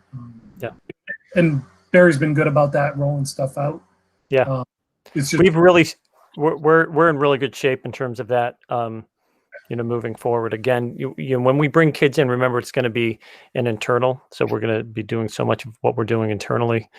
So that's the good news. And even when kids are back full in person, somewhere down the road, they're not all going to be online at the same time. right. Adam, I think one of the steps we took early on, when we first started to implement the technology plans about 4 years ago, was we wanted to do it well once and then have it be up and robust but invisible. So we built a robust internal network, and now we're really reaping the benefits of having that there, because it's being used pretty robustly right now. But the access points, what we put in place, it's handling it. So that was really a good step we took early on, was build it once and then make sure it's invisible and can support whatever we need. So we kind of almost future-proofed it a little bit. I'm not saying it's perfect or anything, but we did try to do it that way. It's 1,000 times better than it ever was. Yep. Oh yeah. No, that's good. And I just wanted to make sure, it all definitely seems to be working now, and I think we'll be working for a while. It's just, it's always one of those, we're so focused on today and tomorrow. We do need to peek out a little bit every once in a while and go like, all right, next month, are we good? Yeah. Okay. Yeah, we're good. All right. I go back to all the fires I'm putting out today. Okay. Anything else on IT? Anybody? Nope. Okay. I'm going to do this one real quick since we're looking to skip it for this month, but fire drills and bus evacuation drills. I just put it in here because I know it's something that's come up for other districts, just because it's in Mass General Law. Districts originally had said, hey, can we kind of skip it or whatever this year? And no, you can't. So just make sure that our plans, we're planning for it safely. If it's some modified version, everybody knows to be safe on the way out. I know Dan sent me the thing from the bus company for bus evacuation drills. We usually use the back door. This year we wouldn't, just because you get kids stacking up at the back door. It's difficult getting off. It'd just be simple, steady, out the front. Bus evacuation. That's my spiel on it. So if there's anything else, let me know, but I'm willing to move on. Oh, okay. The PPE status and purchasing plan. So I had discussed this with Bob a little bit last week when I was touring, and when I was seeing all the PPE. And it had been brought up at a meeting, and I just kind of wanted to emphasize that I'll let Bob speak to this mostly, but just that this PPE 2-month buying window that we're doing, it's not for like this month and next month. We're taking delivery now for January, February, and stuff like that. So Bob, if you want to speak to it, I'm sure you can do it better than I can. Sure. I think if you wanted to think of it conceptually, we bought some for the summer, but I'm not really counting that. So we bought a 2-month supply and got that out to schools. We've bought a second 2-month supply. And those are the pictures that Adam was showing you. And since the pictures were taken, we've cleaned out that spot. So we've gotten the second 2-month supply out to schools. We're using up that first 2-month supply, and now we'll have this in reserve, the second one, and I'm just ordering the third 2-month supply. And then we're tapping the brakes to see where we're at with the whole in-person remote kind of thing, to kind of see if, in fact, if we're remote for part of this, then maybe we might have enough to get us through the end of the year, that type of thing. We're monitoring how much is being used and the frequency with which it's being used. And we'll kind of go from there. There's a lot of numbers we have behind the scenes, and we're working off of the DESE's spreadsheet where they recommend so much as being, you should purchase so much as a district to have this in for each teacher, for each student, and that's what we're using to sort of get us going at least.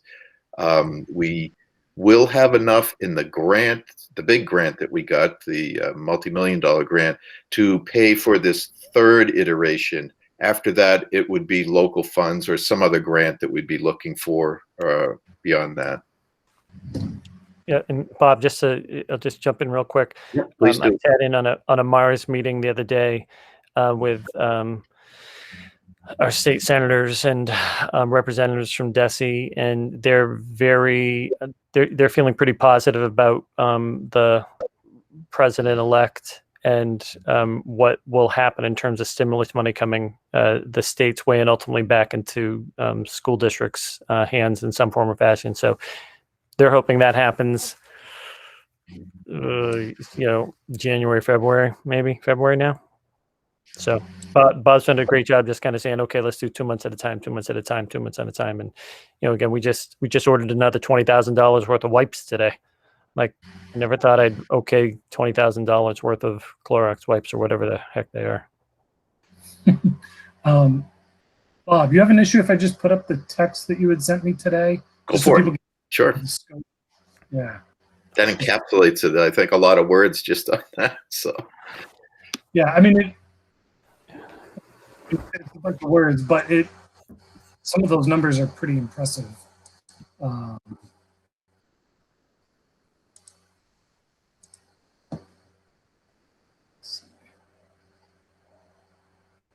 Should be up. Maybe not. Do you guys see it? Yes. Got it. Yeah. So, I mean, I don't know if you want to speak to it. I mean, but just me looking at it, we've got 60,000 disposable masks, another 140,000 or? Yeah, that's a lot of stuff. Like wipes, 6,000 packets, 16,000 more coming. Yeah. So, I mean, it looks like we have what sounds like a lot, and we're getting significantly more than that now. So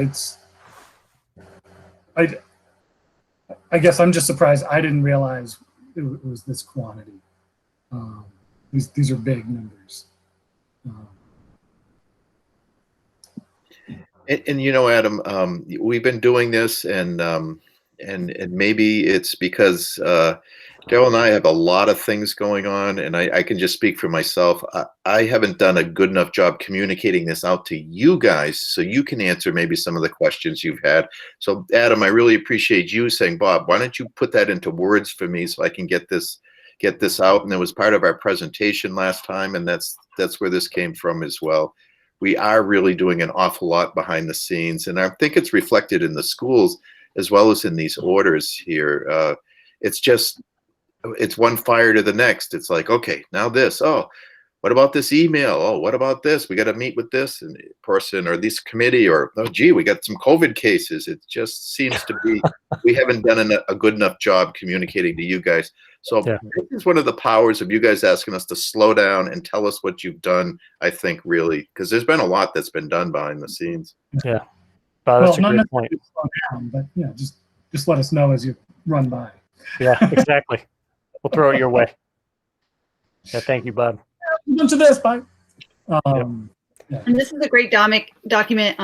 We don't need to share it right now, but maybe in the next superintendent's report, just to have this and write to the committee. This would be great to share. Yep, we'll put it out there. All right, we're gonna turn that off. Okay, so any other questions on PPE plan? All that other fun stuff? Oh, back to my agenda. Okay, so that was the bulk of the meeting. The rest of the stuff is policies. I'm willing to skip over this if you would like. I think that's a general consensus. So if we're ever going to get to these this school year, but Like We will, Adam. We will. We'll at get least one of these, I think the latest date it was looked at was 1998. Yeah. So just take a quick look. Some of this may not need necessarily to be updated, which may be why it hasn't been updated. It may still be applicable, but just take a look. And, in all of our free time, when we're not having 3.5 hour meetings back to back days in a row, we'll talk about one. It could be 3 days in a row. You just never know. Don't even say that. What happened to your sunny disposition? About I'm still smiling. I've got positive thinking. Yeah. Okay. So our next meeting, I'm not sure I want to set it yet. It might depend on. Let's wait till tomorrow. Yes, don't set it yet. Yeah. Yeah. So, just look for an email from Rebecca, maybe late this week, early next week. Yep. The next one. And then any new business, because we didn't cover enough. I think I want to add to next time. Actually, I know Linda did send me this, but I don't think we necessarily need to address. Right. But before we do, end up back in hybrid, and this might be an executive session discussion, but discussing basically security plans. No, that's a great idea. Because I know we're controlling the front entrance better, but there's other risks besides people that are outside, especially during these high stress times. So it's something we want to discuss, and where that does bring up deployment of security systems and plans, that might be an executive session discussion. Sure. That's a good idea, Adam. We actually, my district, this got brought up to us by our SRO, just that when we are distracted by other things, those who wish to cause harm, it's an opportunity for them to take advantage of that, unfortunately. And then just the stress that everybody is under, it's just extra pressure points that, I think taking a look at not just security, but safety plans on the other side would be valid. You guys know, maybe this is just looms larger in my head about some skepticism I've had in past ideas of how schools should be approaching some of these ideas, but I think this is something that I'd really like to make sure we talk about before we, I think if you look at all of the public statements that come out from companies and different organizations, there's one that has had nothing since March that we've been using quite a bit. I think that's kind of telling that they're not on the front of the changes to what security in a school would be looking like in this moment. Yeah. And also just to discuss the safety side of it. In my day job, a bunch of us, not me personally, but I work with a bunch of people that jump out of airplanes. It's fairly dangerous stuff. And there's times we've seen issues where things arrive when people are tired, stressed, whatever. We've seen someone fall out of an airplane. Luckily, they had a parachute, but it was really low. It's not this level, but just the basics of self-awareness. Watch what you're doing. A stressed out chemistry teacher trying to demonstrate something on camera. Just everybody take a breather. It's not that critical. Make sure you're doing it safe. And reinforcing that down through to everybody involved, I think is a good thing. So if nobody has anything else, I'll entertain a motion to adjourn. So moved. Second. And no discussion. And Linda? Yes. And yes. Thank you very much. This was, oh my God, 3.5 hours. But I think it was really good. I think there's a lot of really good content in there. It was really important.